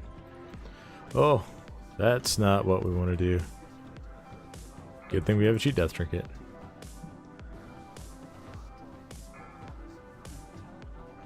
I don't know what happened there, but it took like a second longer than I wanted it to shift into bear form.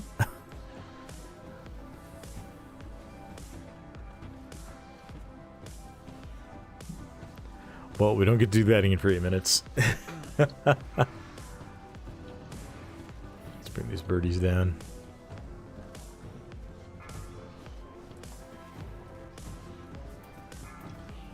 Is that an enrage? That is an enrage.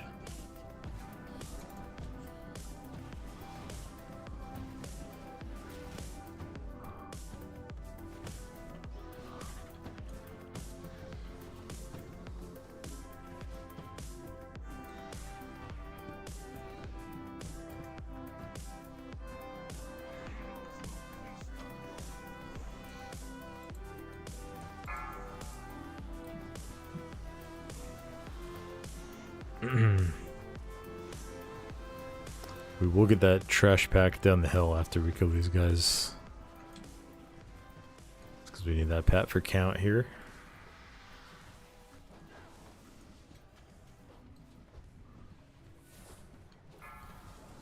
Let's make sure we at least get the guys who can do the volley before we go down and pull it. But then I want to actually pull it before everybody mounts up and flies off to the next pack.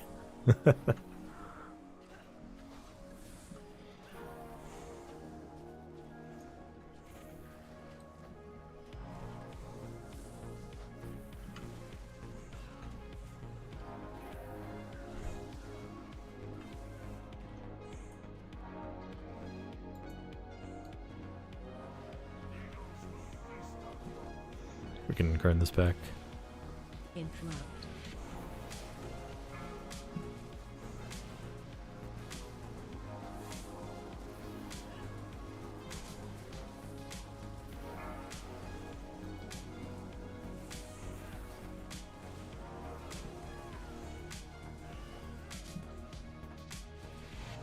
Interrupt.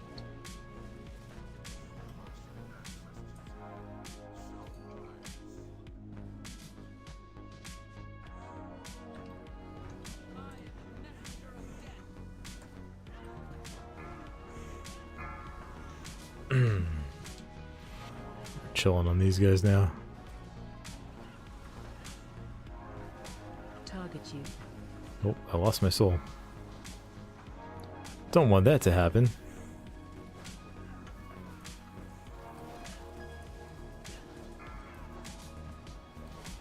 Interrupt.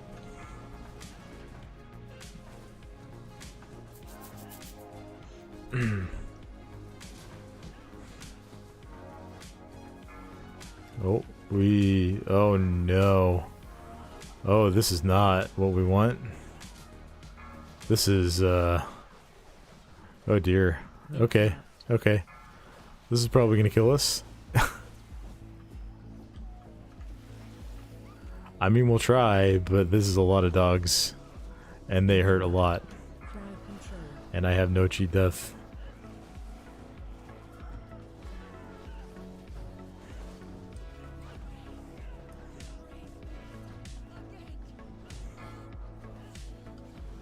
I will have Incarn.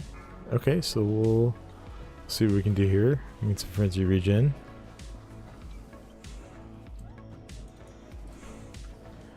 Crowd control. Okay, I was not thrilled when I saw all those guys coming in, but this we handled it real well.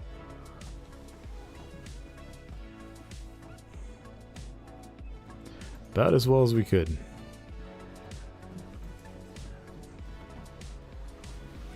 do still need to spawn the boss, but that shouldn't be too challenging.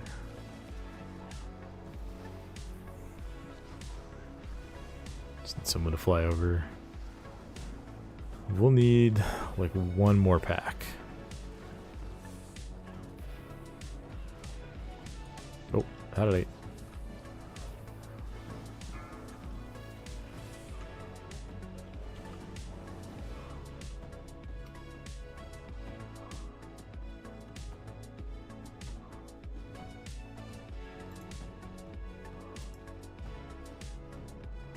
I think, yeah, these guys will give us enough.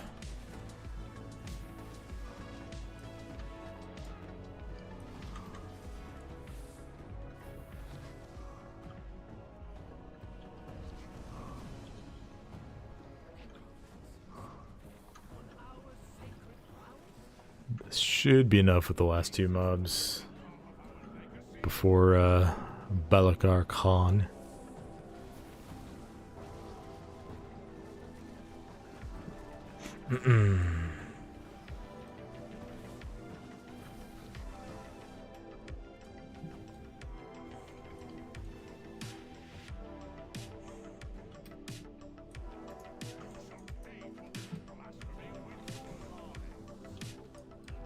Run.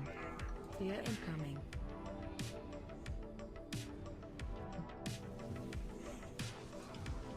Defensive.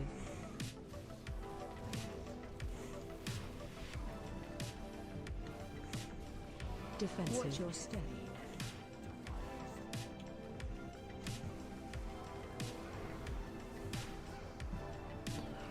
That is a lot of arrows to dodge.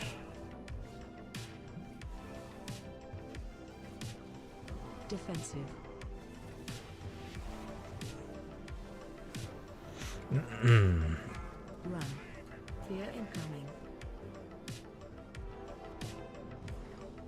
Knocking back. Watch your step.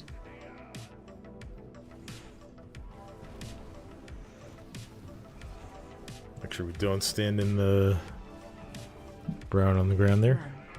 Run. Fear incoming.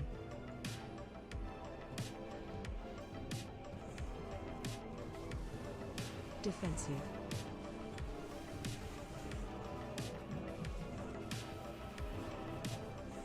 Defensive. Watch your step.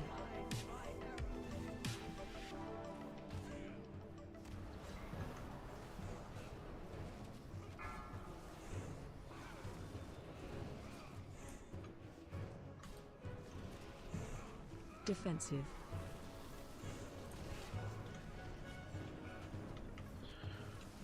Run. Fear incoming. Knocking back. Watch your step. Don't stand in that. Boss dead. Easy.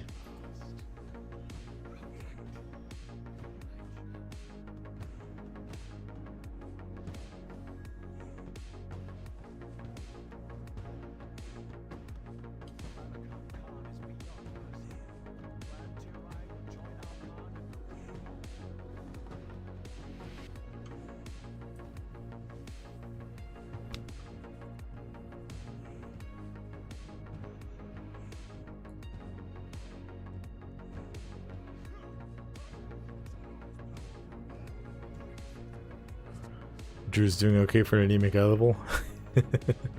Yeah. There's been a couple of spots where like I have felt squishy, but one thing that I do like about Druid is it's got pretty good cooldowns. Like Bark Skin is up every like 40 seconds or something. Survival Instincts is short but strong. It's pretty easy to play both Incarn and Rage of the Sleeper, which are both good. And then if you just focus on spending your range on Ire for like, it feels pretty tanky. I think the big complaint with Druid is more that it just like doesn't bring the level of control that the other tanks bring.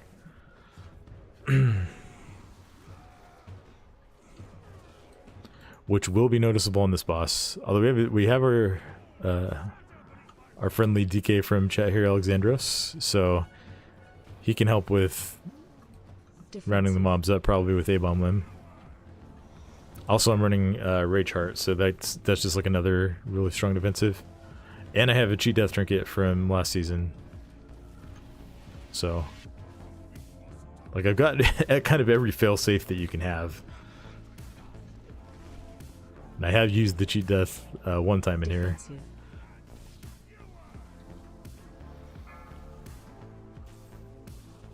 Watch your step.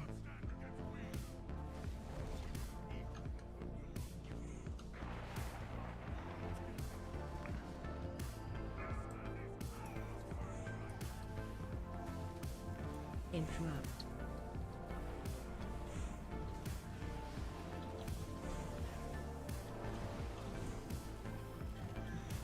Make sure healer doesn't die here.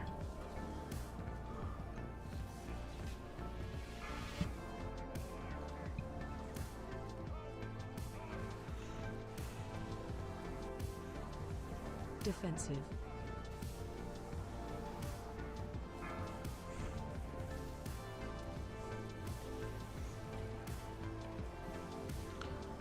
Also, my damage is pretty pitiful on the druid. Of course, if I would actually remember to use Jarun and then not use it as the boss is charging away, that would probably help quite a bit on that front.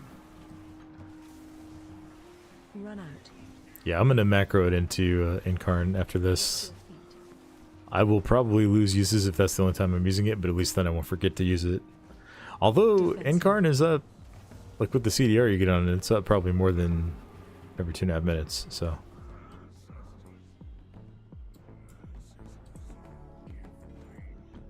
Ooh, we got pants. Little upgrade.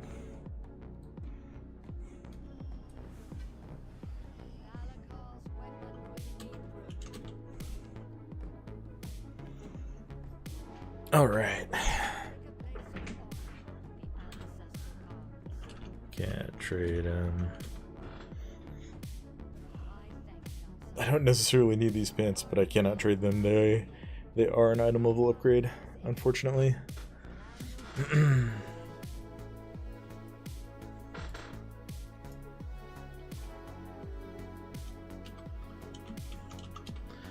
I do need one more dungeon.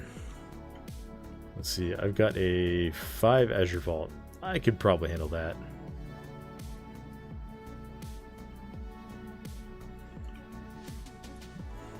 Let's see here. Go into my... Wait, where's my Incarn macro? Oh, I don't know why that's... Okay. I'll just link the item instead of the slot. Alright, we'll see how that works out.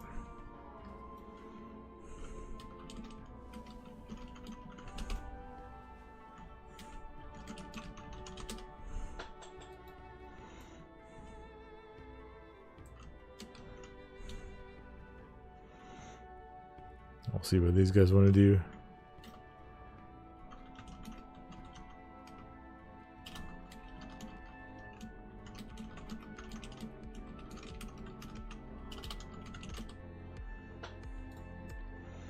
Probably just go slam this Azure Vault. I mean, that's the other thing, like, we're doing +2s, so it's not difficult content.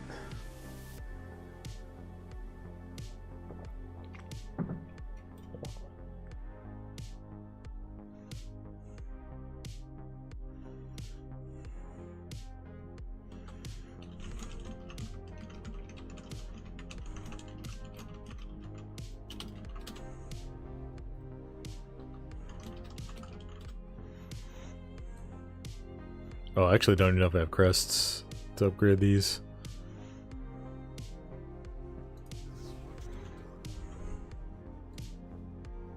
Oh yeah, I do. I have tons of Drake's crests.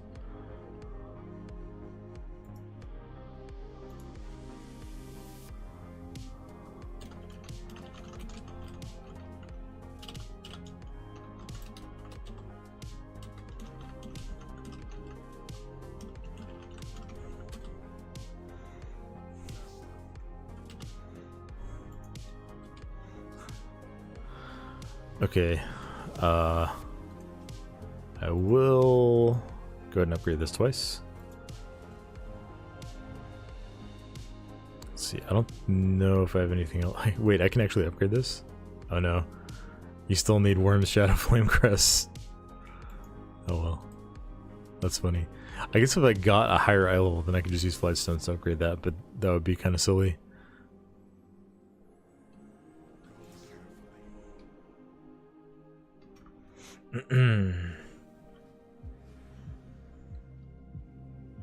Alright, we're at 474 now. We're got a mix of gear from across Dragonflight. I think we'll drop this to a 2 and we'll just go absolutely destroy it. That should make it 2, yeah. Yep.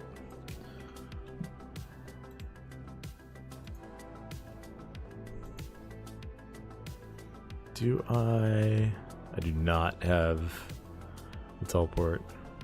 This character only got teleports for Brackenhide and Nelthorus. I think I also had a couple from other dungeons in Season 1.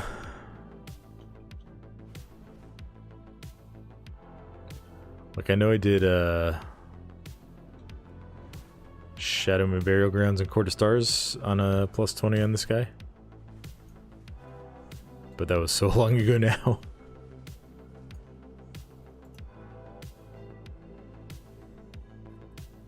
Alright, we got some pumpers. We're gonna absolutely destroy this key.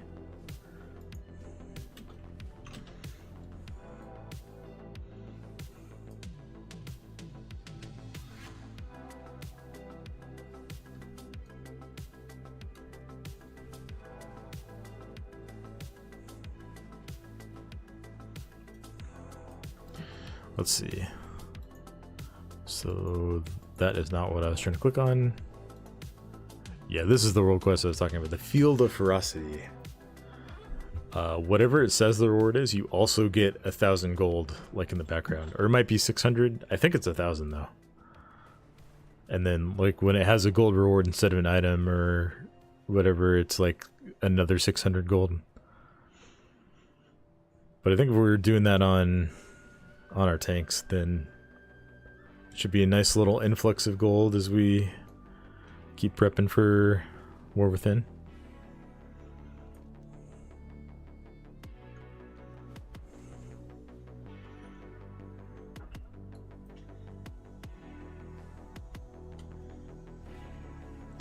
What are you guys doing to prep for War Within? Anyone looking to reroll? Do them in war mode, and when the dream is bonus gold, have over 2k on that quest. That is 5 head. 500 gold for the dragon riding. That's 6,000. Yeah, that's the way to do it.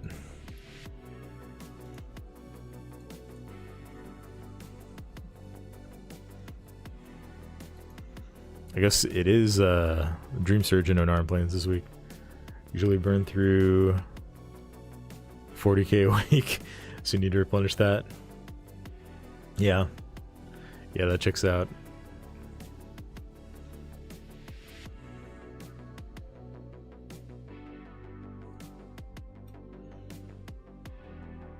Okay, I did not buy more runes, but 37 minutes should be more than enough time for this place.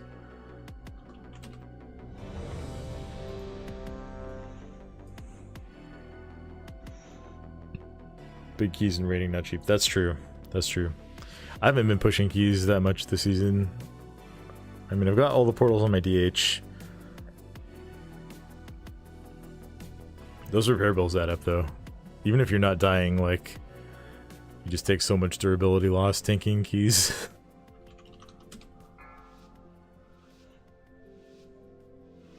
I only raid heroic, so I mean, I still buy consumables, but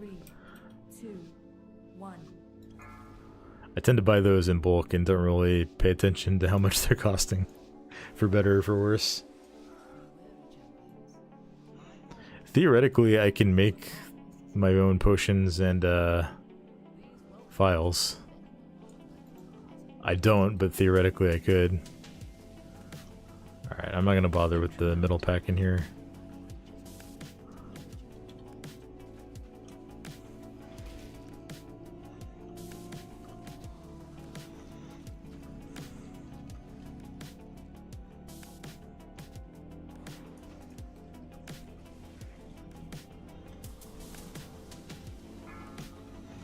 I am gonna go ahead and incarn just to get it going. Watch your step.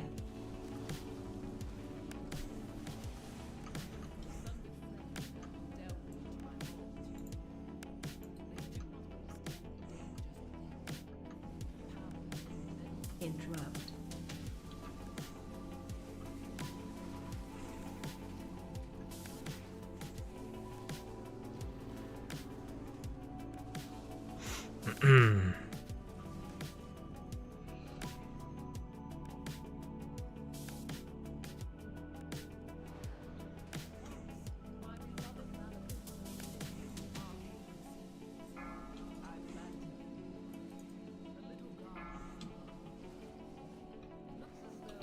Been experimenting with the Earthborn talent so far, and it gets 20 to 28% of your Watch damage your step. in a dungeon. It's actually really good. Then pair with the 16-second regen and Cenarius. Earthwarden is very, very strong in dungeons.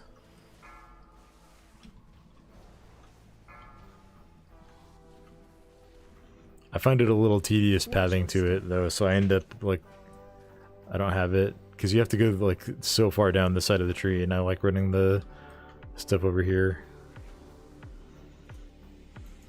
It is really, really good though. If I was doing more serious keys, I would find a way to get it in here, especially in fortified weeks.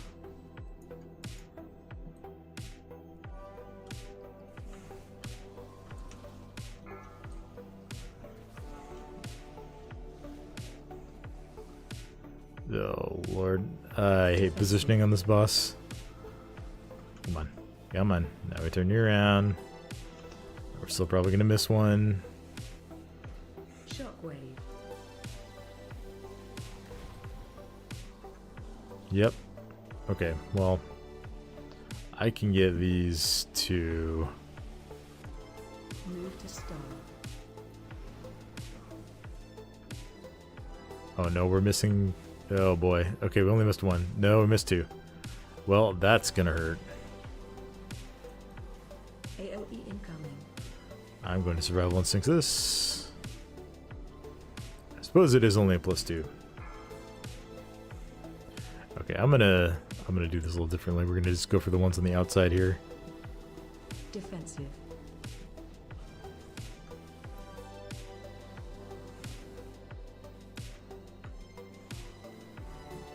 Shockwave.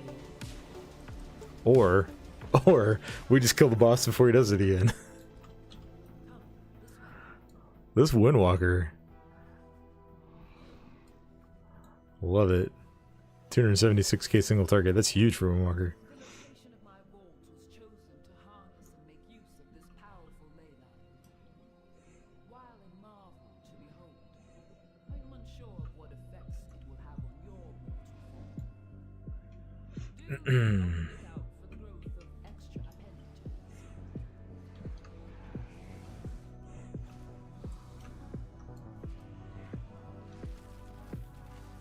Interrupt.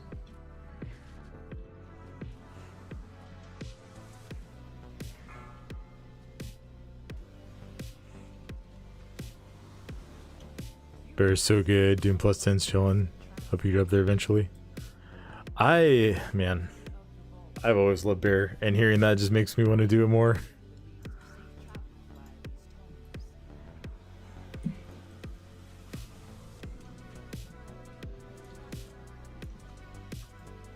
Interrupt. I mean, every tank can do 10s Watch your step. for sure this season. Like that, I don't even think that's a question. People may only want to play with Demon Hunters, but like, I don't know, your average Demon Hunter is probably not making great use of the full toolkit.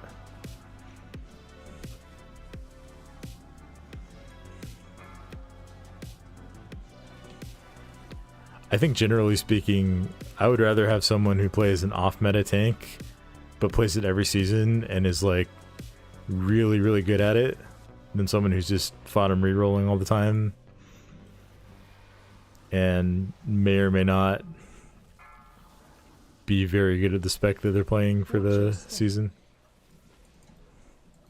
I tend to reroll a lot just because I like different tanks. I don't usually end up playing the one that's meta.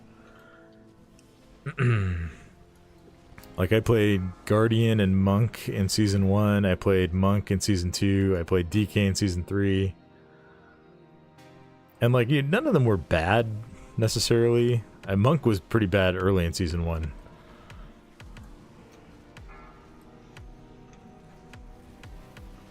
Watch your step. I did play Warrior a good bit as an alt in Season 3.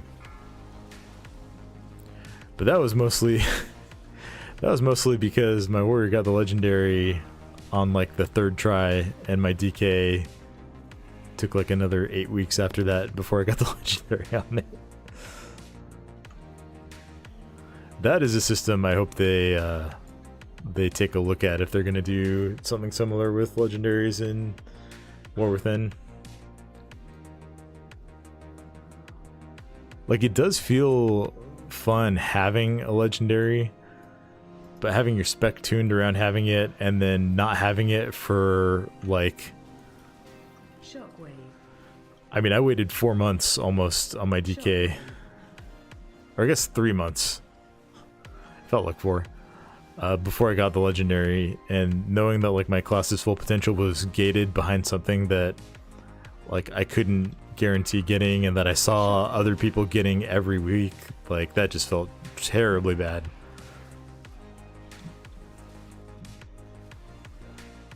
Watch your step. But what are you gonna do?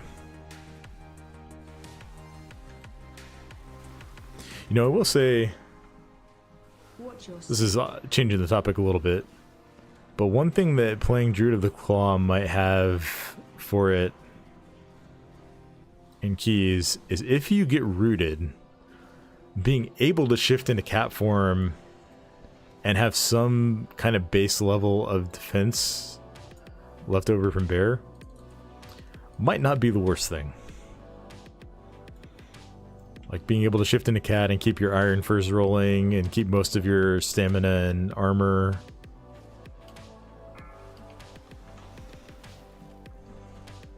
I'm talking myself into wanting to try this out. I mean, I do want to try it out, but I'm getting more and more interested in it. Watch your step.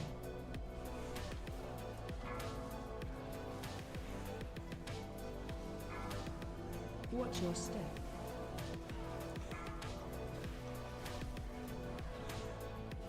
Interrupt. Let's see, where's the mini boss? I will end up pulling in with this pack over here, probably.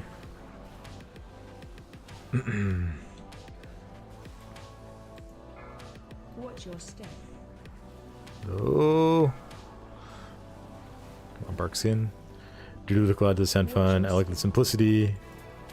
Bear does it with these.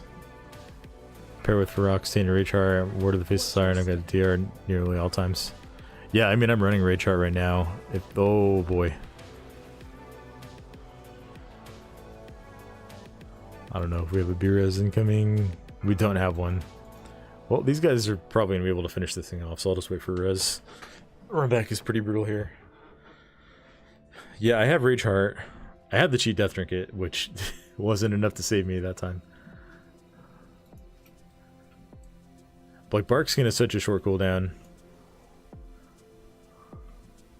We all go night-night. Yeah. That's part of the process, right? If you're gonna gear up a tank. You don't know, like... You don't know what you can't take until you're on the floor. Watch your step.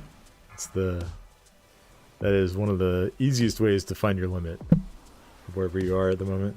Watch your step.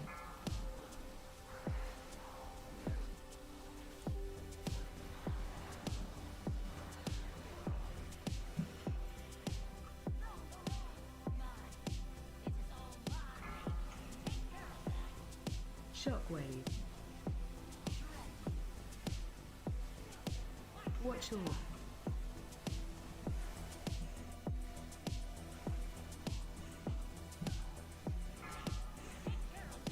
Shockwave.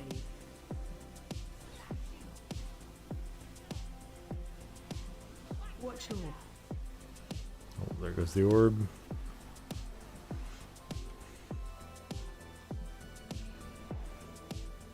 Phase change. We should real easy two-phase this boss. First one is so short though, because the boss starts with like 60% energy or something instead of full energy. I go over the top with verse 46%. Just don't die. Look forward to seeing you progress. Nice. Yeah, I'm running 38% right now. Verse is just so good for bear. I mean, it's so good for every tank, right? Watch all.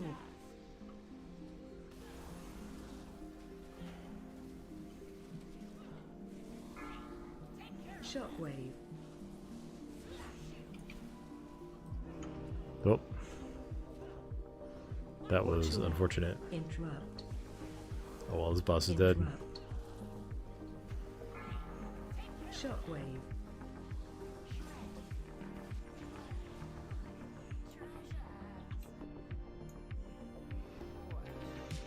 Yeah, I do like bear. My paladin is... Paladin's in even a worse state than my bear is right now. There is a chance that my paladin is still wearing a season 1 Whispering Incarnate icon. And maybe a season 1 Grief Torch. Actually, no. I played it enough. I played it enough in season 3 because I was trying to get the legendary on it. I think when I first stepped into Amir Drassil on that character, though, I did have a season 1 Grief Torch and a season 1 Whispering Incarnate icon. So it's probably in a better state than my druid, honestly. I'd kind of forgotten that because once I got the legendary on my warrior, I stopped playing paladin.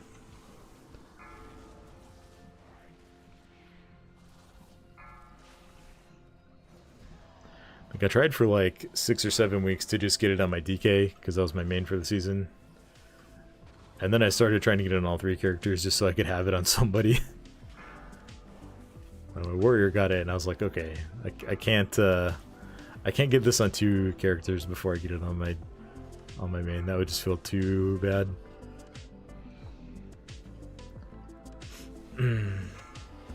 Scintillating Moonlight really helped Tyrannical lower level, flat 10% damage reduction. Helped a lot. I think... No, I'm not playing any of the Moonfire talents right now, so... That is pretty big.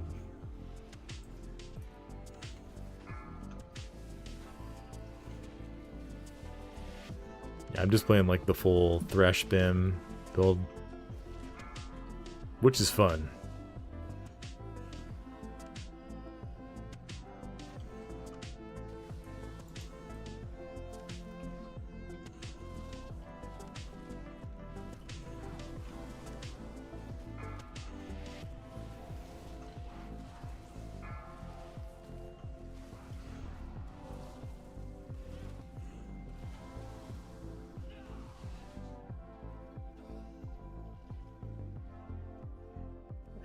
I think we just need this frog.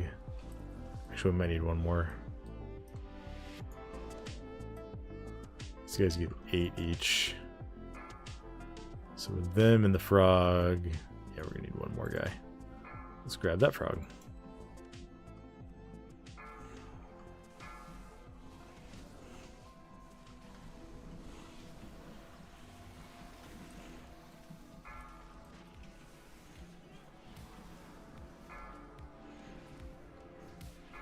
Or within can't come quick enough. On the one hand, I agree. I'm really eager for the new expansion. I also want to make sure that like they have time to finish making all the changes that they want to. Like I'm really intrigued to see what the affixes changes that they're cooking are gonna look like. I think the new level 4 affixes looked alright. Run out. Like certainly not as bad as many thought they would be.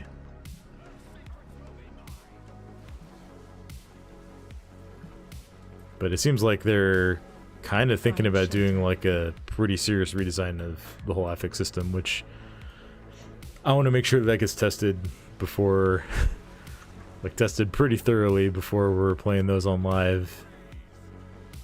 Run out. I feel like they're so close to the affixes just being so good. Like they're kind of playing around with kiss and curse mechanics. Run out. If they change the affixes they decided to keep on the level 7 row, and if they axe tyrannical and fortified, like Mythic Plus could be so good in War Within. And it seems like they're at least receiving the feedback on all of that and thinking about some of those things. I do like the idea that they said in the Wowhead interview where like they don't want affixes to be spawning lots of things in the environment that you have to be aware of. Wait, what? What Run out. what was that? What was our paladin doing? Did you guys see that? He just like RP walked off the edge.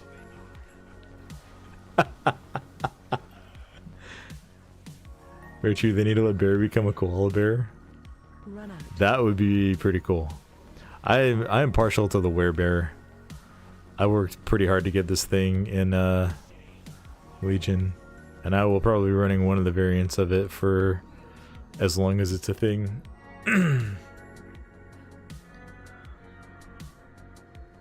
Yeah, go back and watch I saw it on like the edge of the screen, like the paladin was not in the bubble with the rest of us, and he just kind of like stutter stepped right off the edge. That was amazing. Oh, looks like he's running back, so we're gonna have to wait for him. Wait, what? Did he just pulled something? Okay. You okay, bro? When the brain decides he's had enough. Yeah.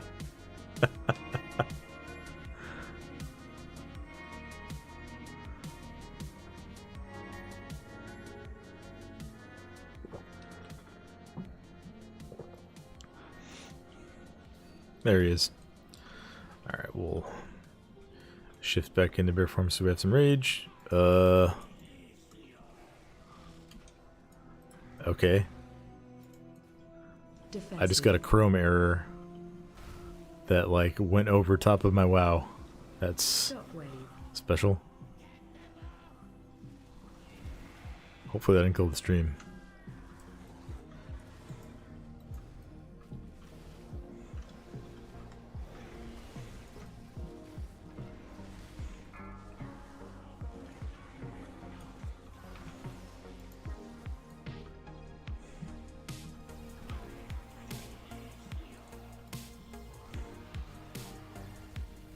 Defensive.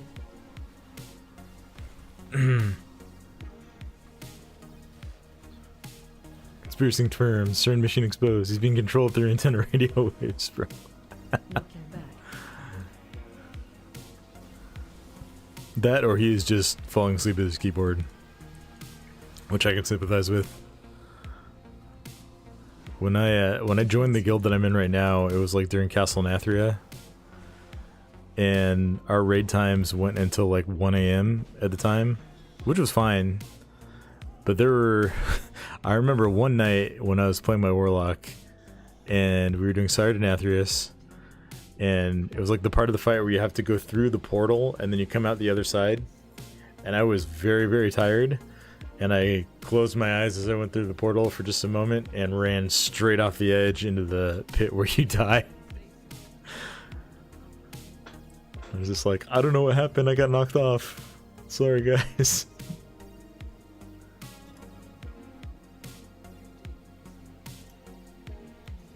So I can sympathize with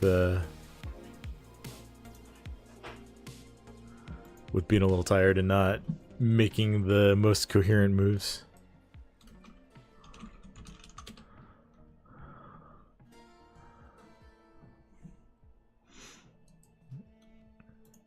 Alright, we'll see what we're going to get on the druid here.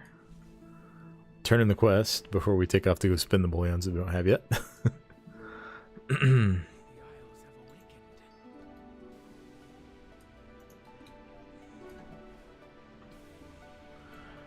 I think I'm going to get the Seal of Filial Duty. Just that extra layer of defense. Although I don't know how much fire damage I'm doing. I do have Rage Heart. Brain Durability to Orange level and Red. Wish I had a Brain Anvil IRL.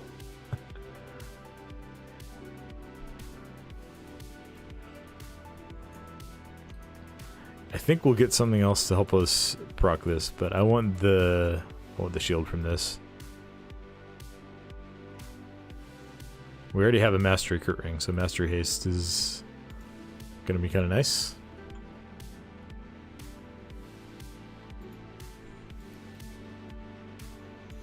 You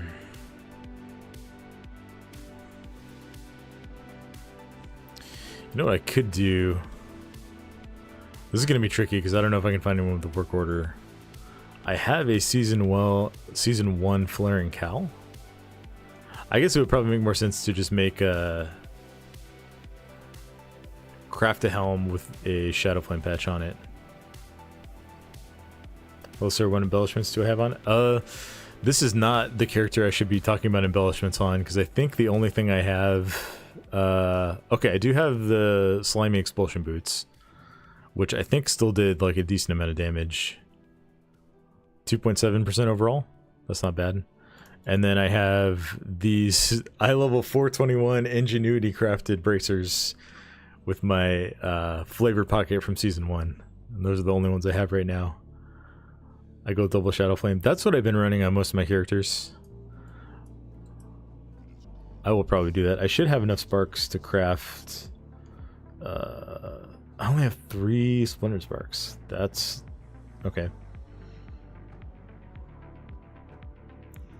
Need to get more of those then. I think I do have a Flaring Cowl though. Yeah. I'll think about that. The reason I'm thinking about this is because this just does consistent fire damage. And that'll proc the rings. The finest bracers indeed. Made by Puppelup. Who knows if that person is even playing anymore.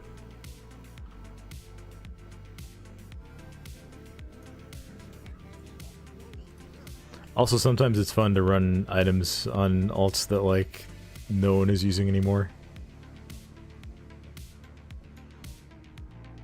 But yeah, the trick will be finding someone who has the pattern. My monk? I don't think my monk has the pattern. This was crafted by someone I don't know. Let's just see. Wonder if it's BOP. There's not one on the auction house.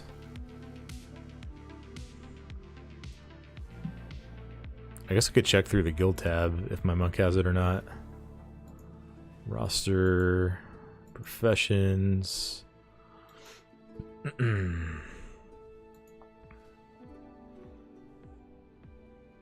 Nope.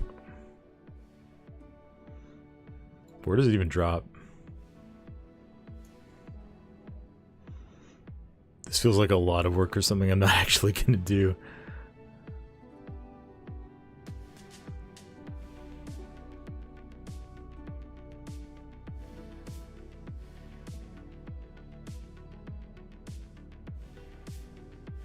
Wait, do I have it?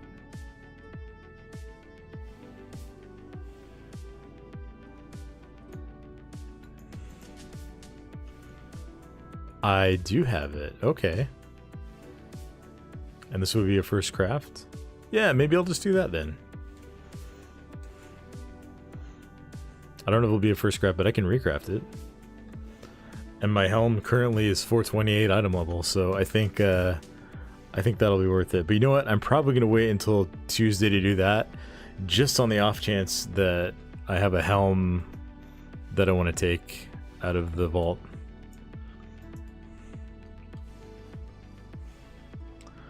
Okay, well, Druid is done for the week. Unless I decide to go back and do more raid stuff to try and get some more bullions and crests and such. Let's see. I kind of want to do some more stuff on Warrior. I need more crests on my Warrior. I need more crests on all these characters. But playing Warrior in beta yesterday had me wanting to get some more on live. Nothing like beef bullion cubes. That is what you get on a Tauren character, right? That's what they're handing you for sure. Yeah, I think we'll just do some Warrior stuff.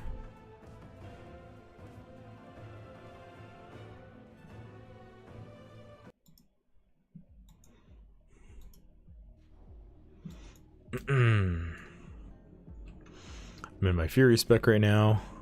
I've got these for leveling. So like Warrior is definitely going to be one of the tanks that I level early in Season 1, even if it's not one I'm maining. So obviously we have Fearlath, and then in Raid last week I picked up a Heroic Ashkander.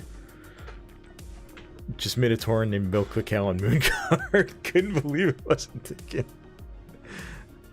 I'm sure the Moonguard community will appreciate that and not be upset in any way. Yeah, let's go get some Aspects crests on my Warrior here.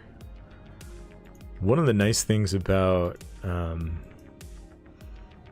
having the Legendary on a Warrior and upgrading it is it allows me to then upgrade offhand and one-handers and shields for just crests, although these are maxed out for my prospect now.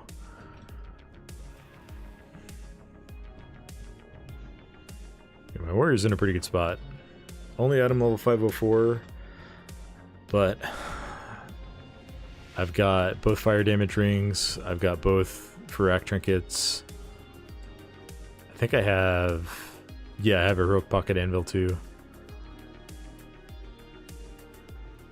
Several miscellaneous myth track pieces.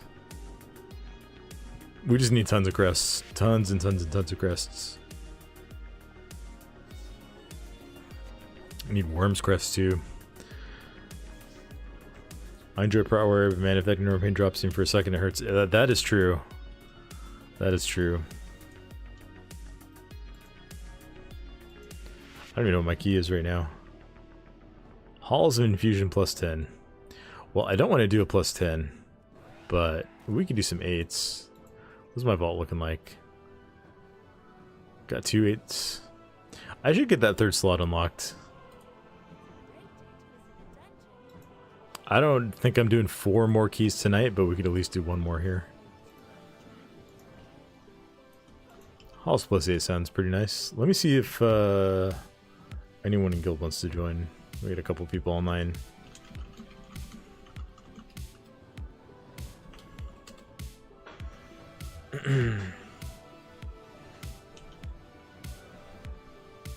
Unfortunately, my Warrior does not have any of this season's portals. I got all of last season's portals on it, but obviously none of the Dragonflight dungeons were in the pool last season. So we got 2 people from guild that want to go, including a healer.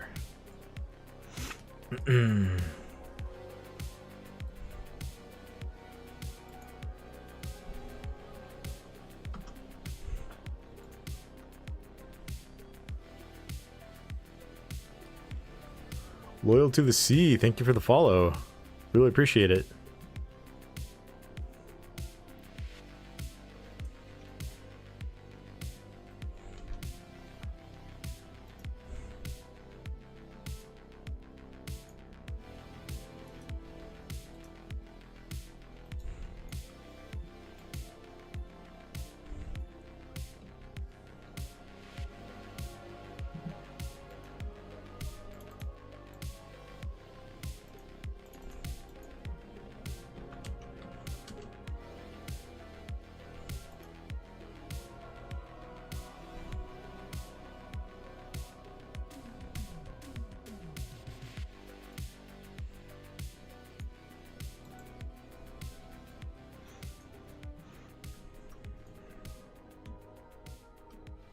Plus 8 is a fine key, roughly max vault eye level, just the right difficulty. My favorite level. Yeah. I like 8s. It feels like doing, what was it, like 18s last season?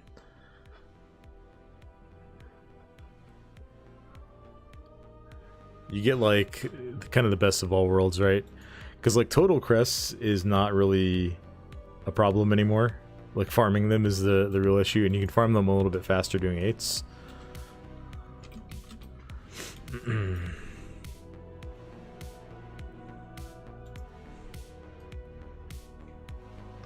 getting mage and a warlock in here.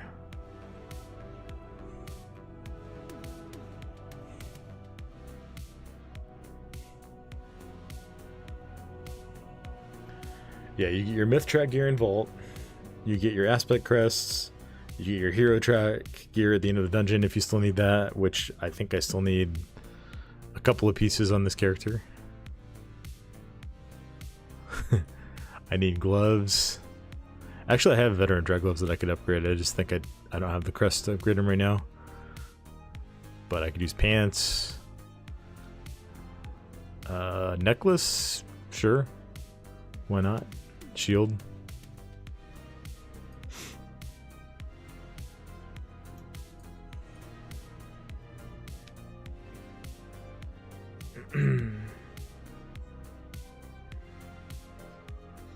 Get these guys summoned over here.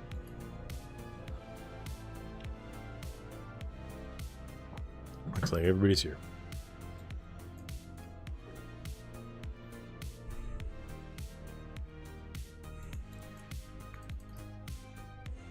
Oh, has my warrior even done Hall's Infusion? I think I have. Maybe not. That's the other funny thing you run into when you start playing a bunch of alts. I will take the feast. I do have the augment rune on this guy. I have plenty of files and runes. Alright, we got everything ready here. Make sure we battle shout for myself and Usul. Alright, everybody's ready. Got a cozy 2 million health. Feels like this guy's actually got some gear. 3, 2, 1.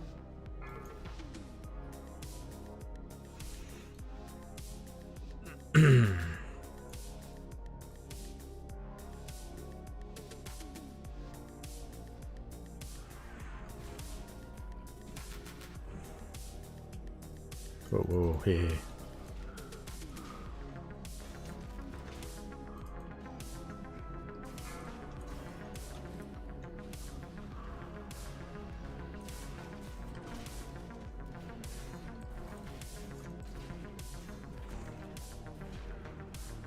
One thing I've noticed I do sometimes is like I'm holding Alt to use an ability, but then I'll try to tab target and I end up Alt tabbing and switching windows for a moment. That's one peril of having keybinds on Alt. Interrupt. Break button.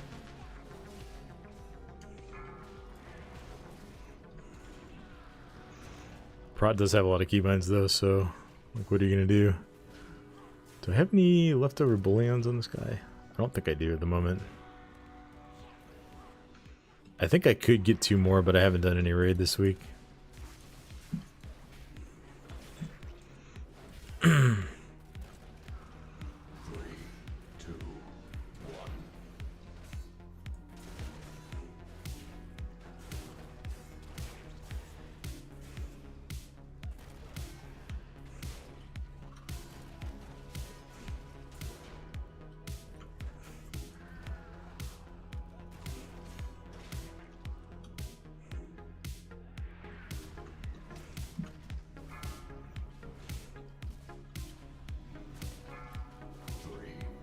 I don't have 4-piece set on the warrior, but it looks good. Yeah, that's one thing I do have that I don't have on all of my characters yet. I'm definitely playing the catch-up game on some of them.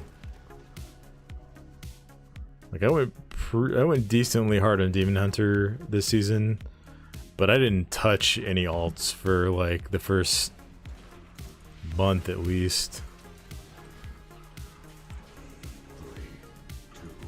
I think last week was when I really started paying some attention to my alts.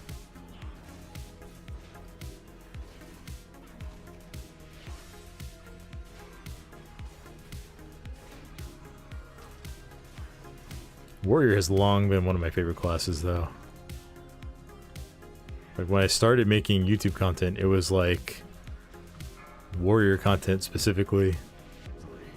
This was a long time ago.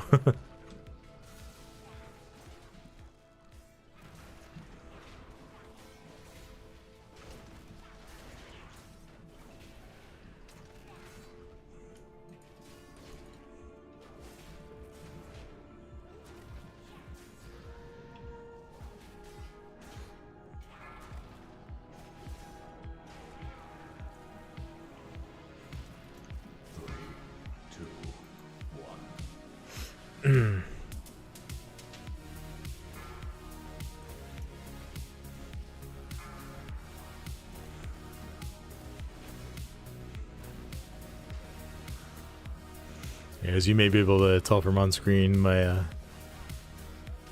warrior is the character that has my actual username for Twitch and YouTube. I haven't actually played it as a main character in, I think, since like season 1 of BFA. The guild I was raiding in back then had like 3 other DPS warriors and was very melee heavy in general, so I ended up swapping to range back then and played ranged until I started tanking again. Oh, I didn't know I have health stones. Never mind. I'm good. I'm good. Shockwave. AOE incoming.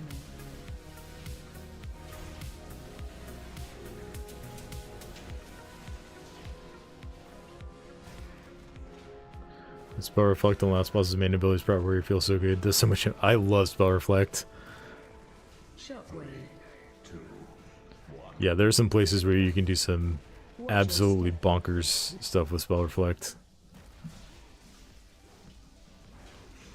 One thing I liked doing last season was just heroic leaping into the middle of the little goblin mage packs in Throne of the Tides and spell reflecting all 8 of them with their first cast. You do something like that and it doesn't feel so bad not having sigils.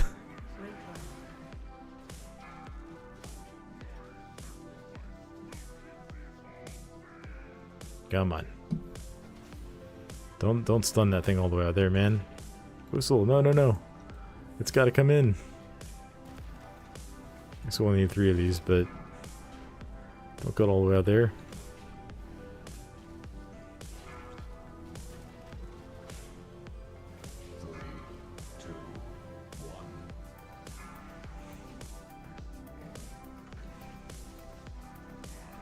What a dopamine rush, yeah, for sure. Shockwave. AOE incoming.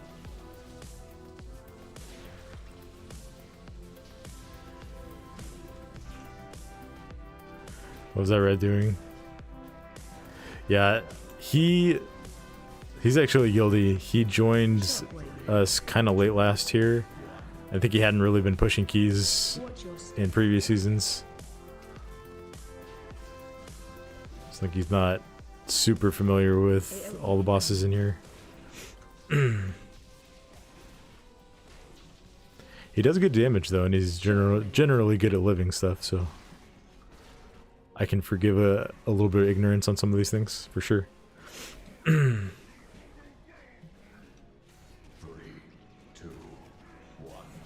line. So he knows to run away with the Watch lightning your pool. step. AOE incoming.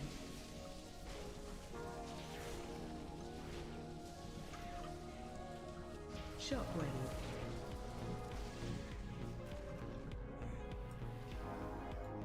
Oh, beautiful. Beautiful gateway. This is where we're gonna slash love.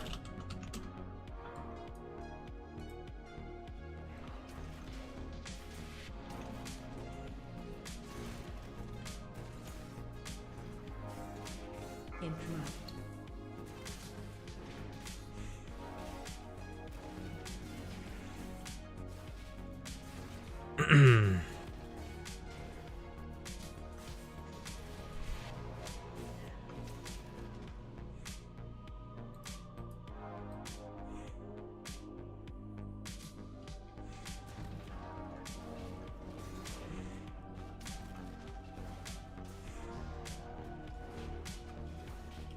I found your tank on YouTube. I'm enjoying it. Any spoilers on what the final tank is in your top 3? Maybe Monk? Yeah, right now it's Monk for sure. I'll give that much away. I'm not ready to decide between them, but yeah, Warrior and DK are top 2, and Monk is like not far behind in 3rd place right now. Yeah, thank you for the follow and for the question. Really appreciate having more people in the community. Glad you've been enjoying the content. Shockwave.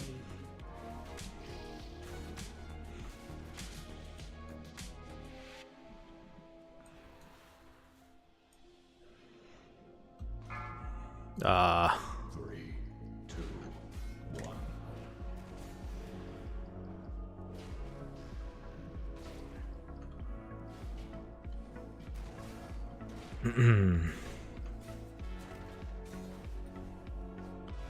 Yeah, Brewmaster feels really, really good right now too. Shockwave. The one thing I will say as a little bit of a negative on Brewmaster is the healing from Gift of the Ox feels a little bit undertuned. Healing outside of healer specs is definitely less powerful, at least on beta right now. But as a monk, when you're already like so reliant on your healer to live, if you feel it when you hit Expel Pain and suck in like 4 or 5 orbs and you don't heal up to full, it's not a great feeling. Which tank would you bet on for War Within? It's hard to say because tuning is definitely not finalized yet, but I think DK's toolkit, with the changes that they've made to both the class tree and the spec tree, feels like it's going to be hard to beat in Season 1. If you're in a position where you can easily take Gorfine's Grasp and the talent that makes it into an AoE silence as well, I think that puts its utility, especially when you factor in the nerfs that Demon Hunter got, that puts its utility on par with Demon Hunter. Interrupt. And it's got just superior survivability to Demon Hunter, at least on the beta right now. I will say I have not tested Demon Hunter since they removed the second sigil, so. Break line. But I'm just kind of guessing how bad that's going to feel.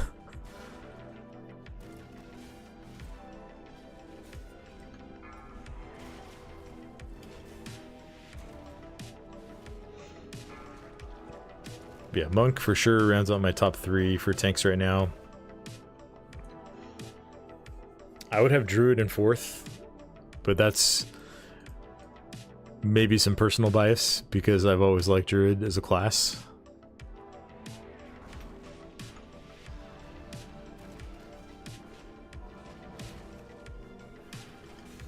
AOE incoming. And then I think Watch your step. Vengeance is probably pretty solidly in 5th for me right now, and then Prot Paladin is pretty far behind. Run. Monk is just so fun. Yeah, I totally agree. Fun visuals and lore. Break run. Yeah, absolutely. Also, one of the things they've added for Monk, I don't know if anyone, if you've seen anyone using this, they added on the class tree a capstone talent that allows you to do a like little dash after you roll by double jumping.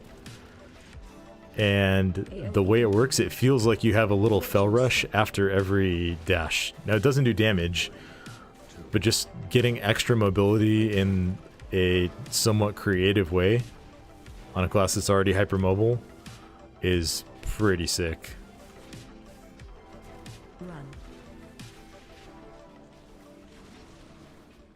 Run. DPS main, mostly warrior, mainly warrior and ret pally, but I've been trying to find a tank ult, so I'm deep in on the research world to find what I want. Warrior and bear have been good, and I'm debating trying a monk or DK. If you're just getting into tanking, I think Druid is always a solid choice. It's got the Watch your step. easiest to pick up toolkit of all the tanks. It's usually not the strongest tank, but I mean, if you're looking to do like anything outside of title range keys, I think any tank is a fine choice. But Druid lets you like get really comfortable in the role. And then there are things you can do in the tree, and I think especially with the Druid of the Claw tree and what that's looking like it's going to be, there are going to be some skill expressions in War Within that don't quite exist yet. Incoming. Watch your step. Looks good. You can do it before you hit the ground, you fall. Yeah, that's another really cool thing. Getting to avoid fall damage that way. It's pretty cool. Yeah, I've got the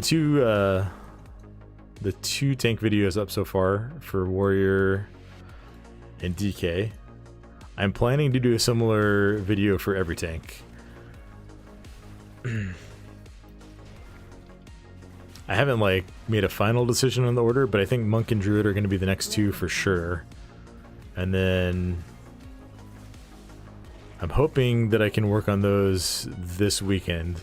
I want to do some actual Mythic Plus testing, some more actual Mythic Plus testing on those tanks before I make a video, just because I've only done like 1 or 2 keys on them, and I feel like I want more before I'm like actually making a judgment call on how it feels.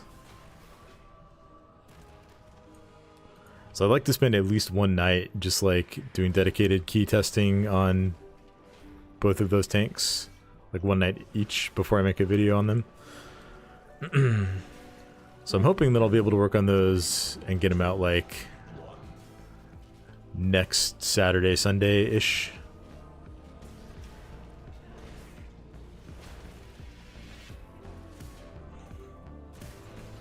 I am probably going to have a pretty crazy work week this week, so I don't know how much streamer content we'll get to do before Friday.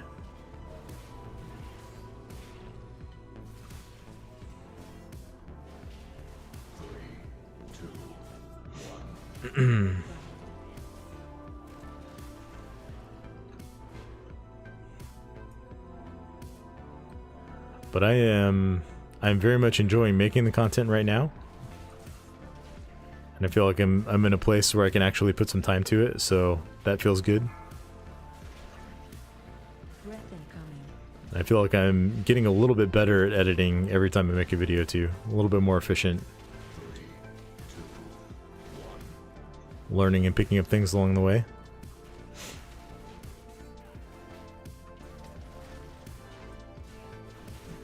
So yeah, I'm glad you guys are enjoying the content, and I'm glad I'm enjoying making it, and we can just kind of learn together.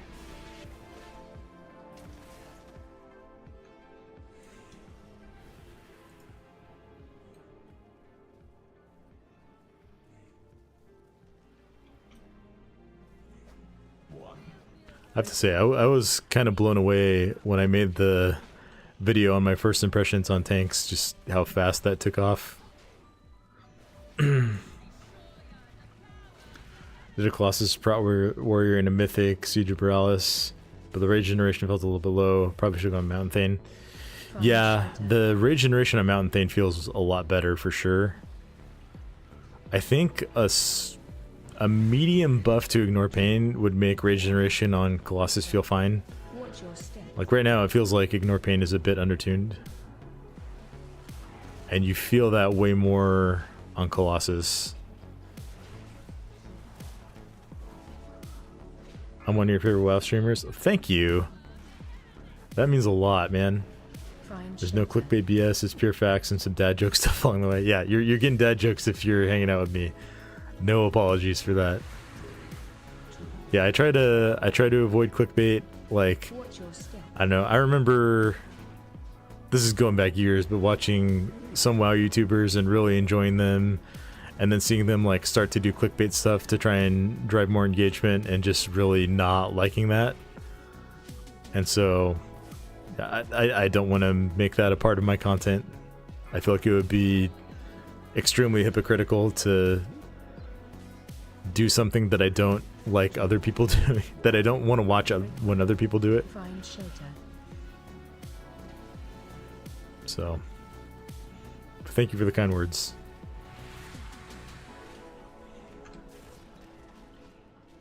Watch your step. Most successful long-term gaming streamers avoid it. Yeah, that's definitely true. I think. Oh, we got to get over closer to this one here. Grapevine. Find shelter.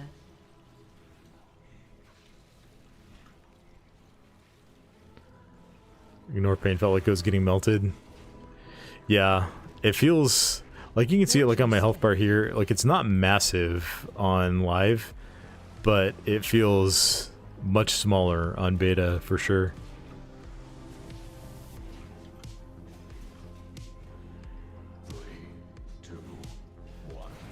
Grapevine.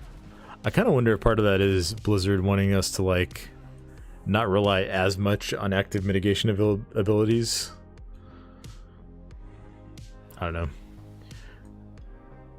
So would you rather have Monk than Pally and War Within, and why as a tank? Personally, I would. I want to reserve judgment on how strong Paladin feels, because it feels like their self-healing is extremely undertuned on the beta right now. Like on live, when you're playing Prot, you hit Word of Glory and it's like, it feels like it's almost a lay on hands on yourself.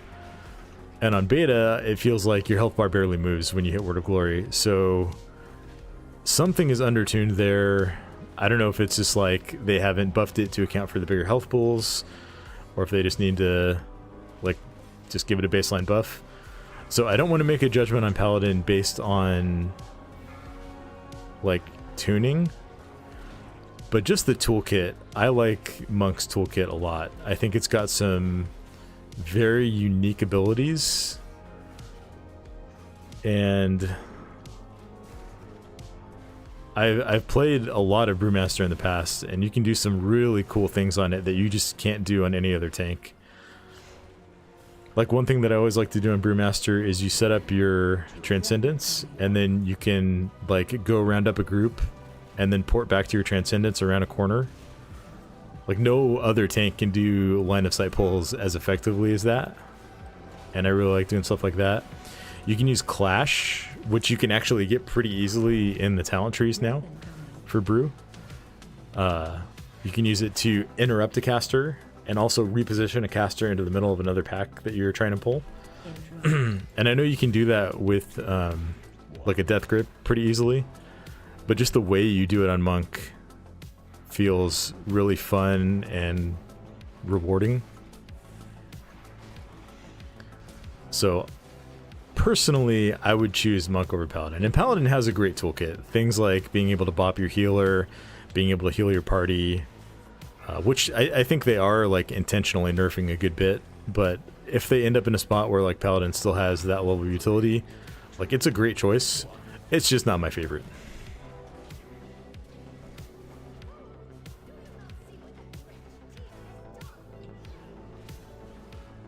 Sorry, I'm a little behind chat now. Do you find Warrior mitigates magic okay in the War Within? It is a little bit better than it is on live. Ignore Pain doesn't feel like it does as much, but there is a talent that makes defensive stance reduce your magic damage by an additional 5%. So if you're in defensive stance, you have 25% baseline mitigation, plus you have spell reflect. If you really need it, you can talent into spell block, which is obviously not as good as Paladin spell block because it's a cooldown. But it feels okay. It's definitely not the strongest tank against magic damage, but it feels a little better than it does in Dragonflight, I would say. Trying to give healers more to do. Yeah, which I think is fair. Like, I started out in WoW as a healer. I played Resto Druid all the way back in Molten Core. I remember solo healing, 10-man Stratholme runs, like duo healing, 15-man Upper Blackrock Spire runs, and I liked healing back then. But healing back then was very different from what it is today, right? It was about managing your mana, it was about using efficient heals, it was about triage healing, and nowadays healing is like, okay, someone's at 70%, if I don't top them off immediately, they're gonna die immediately. Oh, I was late on the spell reflect. So, I don't like the state healing is in right now. And if they do things to return it to a place where it's like someone at 70% needs to be healed but isn't going to die in 2 seconds from the next like random AoE that goes out, I might enjoy it. So I'm all for making changes that allow Blizzard to design the game in a way that that's what healing looks like.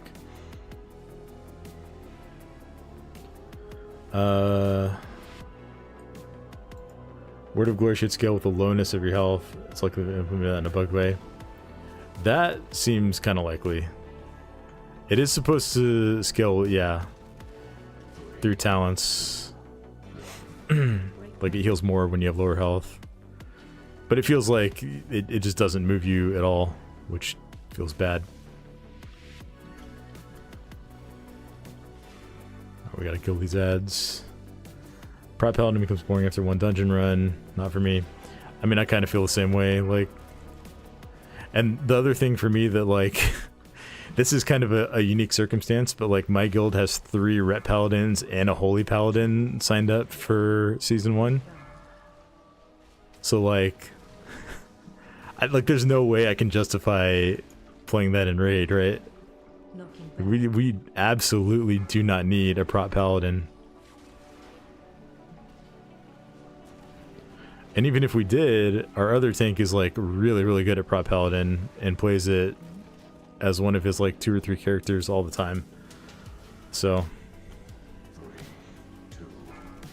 all of those factors combined, like, yeah, I'm probably not gonna touch Paladin that much in Season 1. There's a part of me that wants to play every tank just so I can like be informed and up to date. I don't know if I'm gonna have the time for that, but I'd love to be able to. Hey, I got achievements. Lots of burst damage. My WoW buddy is a healer and he complains about it a lot. Yeah, that's how the game is right now. It makes healing feel unnecessarily stressful, I think. Ooh. Need gloves. I don't think Usul does need those gloves. He's probably got Hero or Myth Traktir already.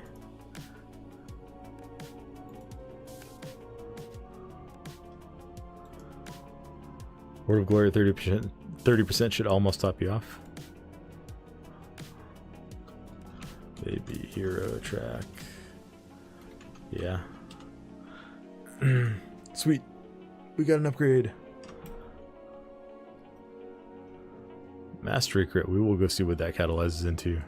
Oh no. What is with mages dropping portals and leaving the group?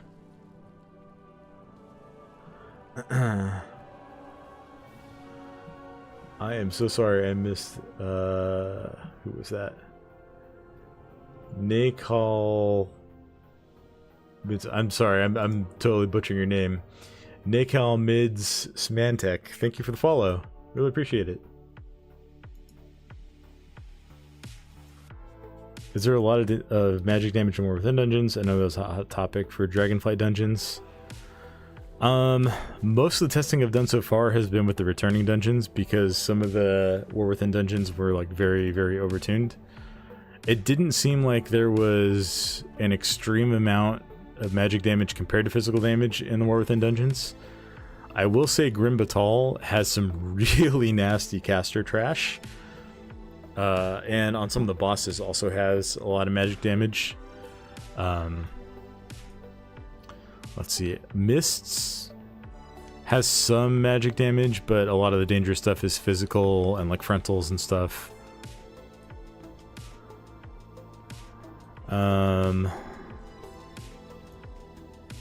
Siege of Borealis has some, but again, a lot of that is physical. Like the tentacles on the last boss are all physical damage.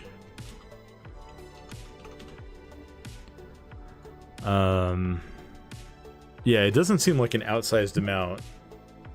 Nothing like Halls of Fusion, at least from my testing so far. There are a couple of dungeons that I haven't actually tested yet. Hoping to get more into those as the weeks go on.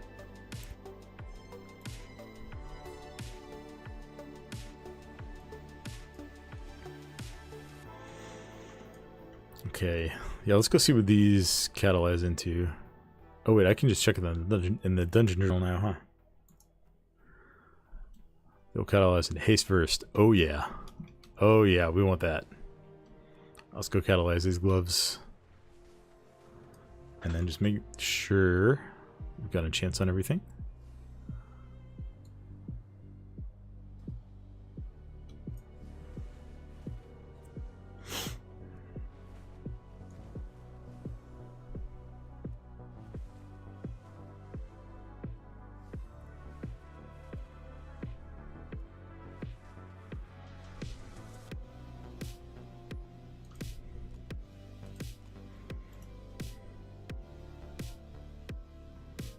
Yeah, that'll be a nice upgrade.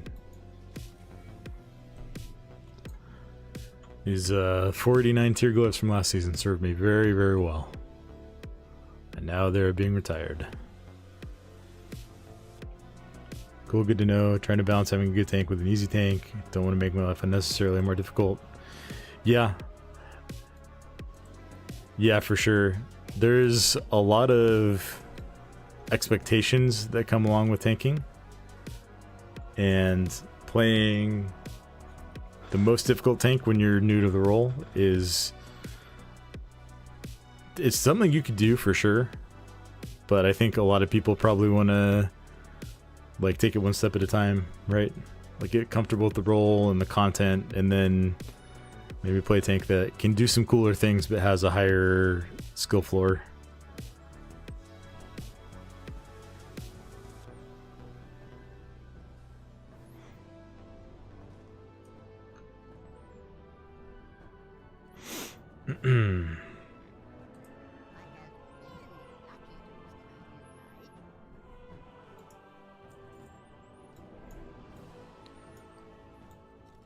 All right. Fun Bear is the one I have to think the least for sure, and Arcane Bear has been very fun in the beta. Lots of flashing lights. Yeah, that's been really fun to me. I think, yeah, with hero talents too, there's going to be a lot of chances for like the same class to have one spec that, or one hero spec that feels a little bit more like beginner friendly or just a little simpler to play, and another that has like a little more,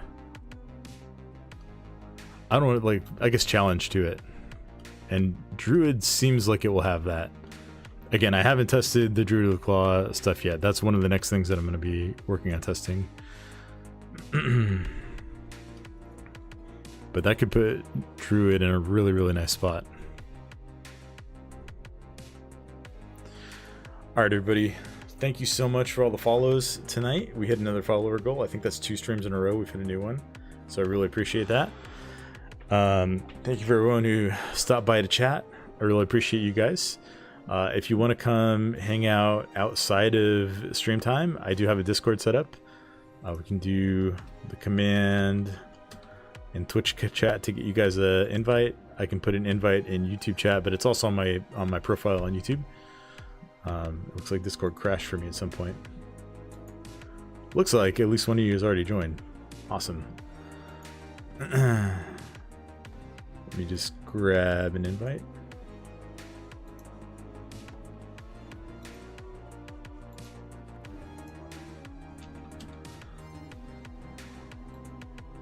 So yeah, feel free to join that if you want to. I'm gonna try to be a little bit better about posting updates and stuff there.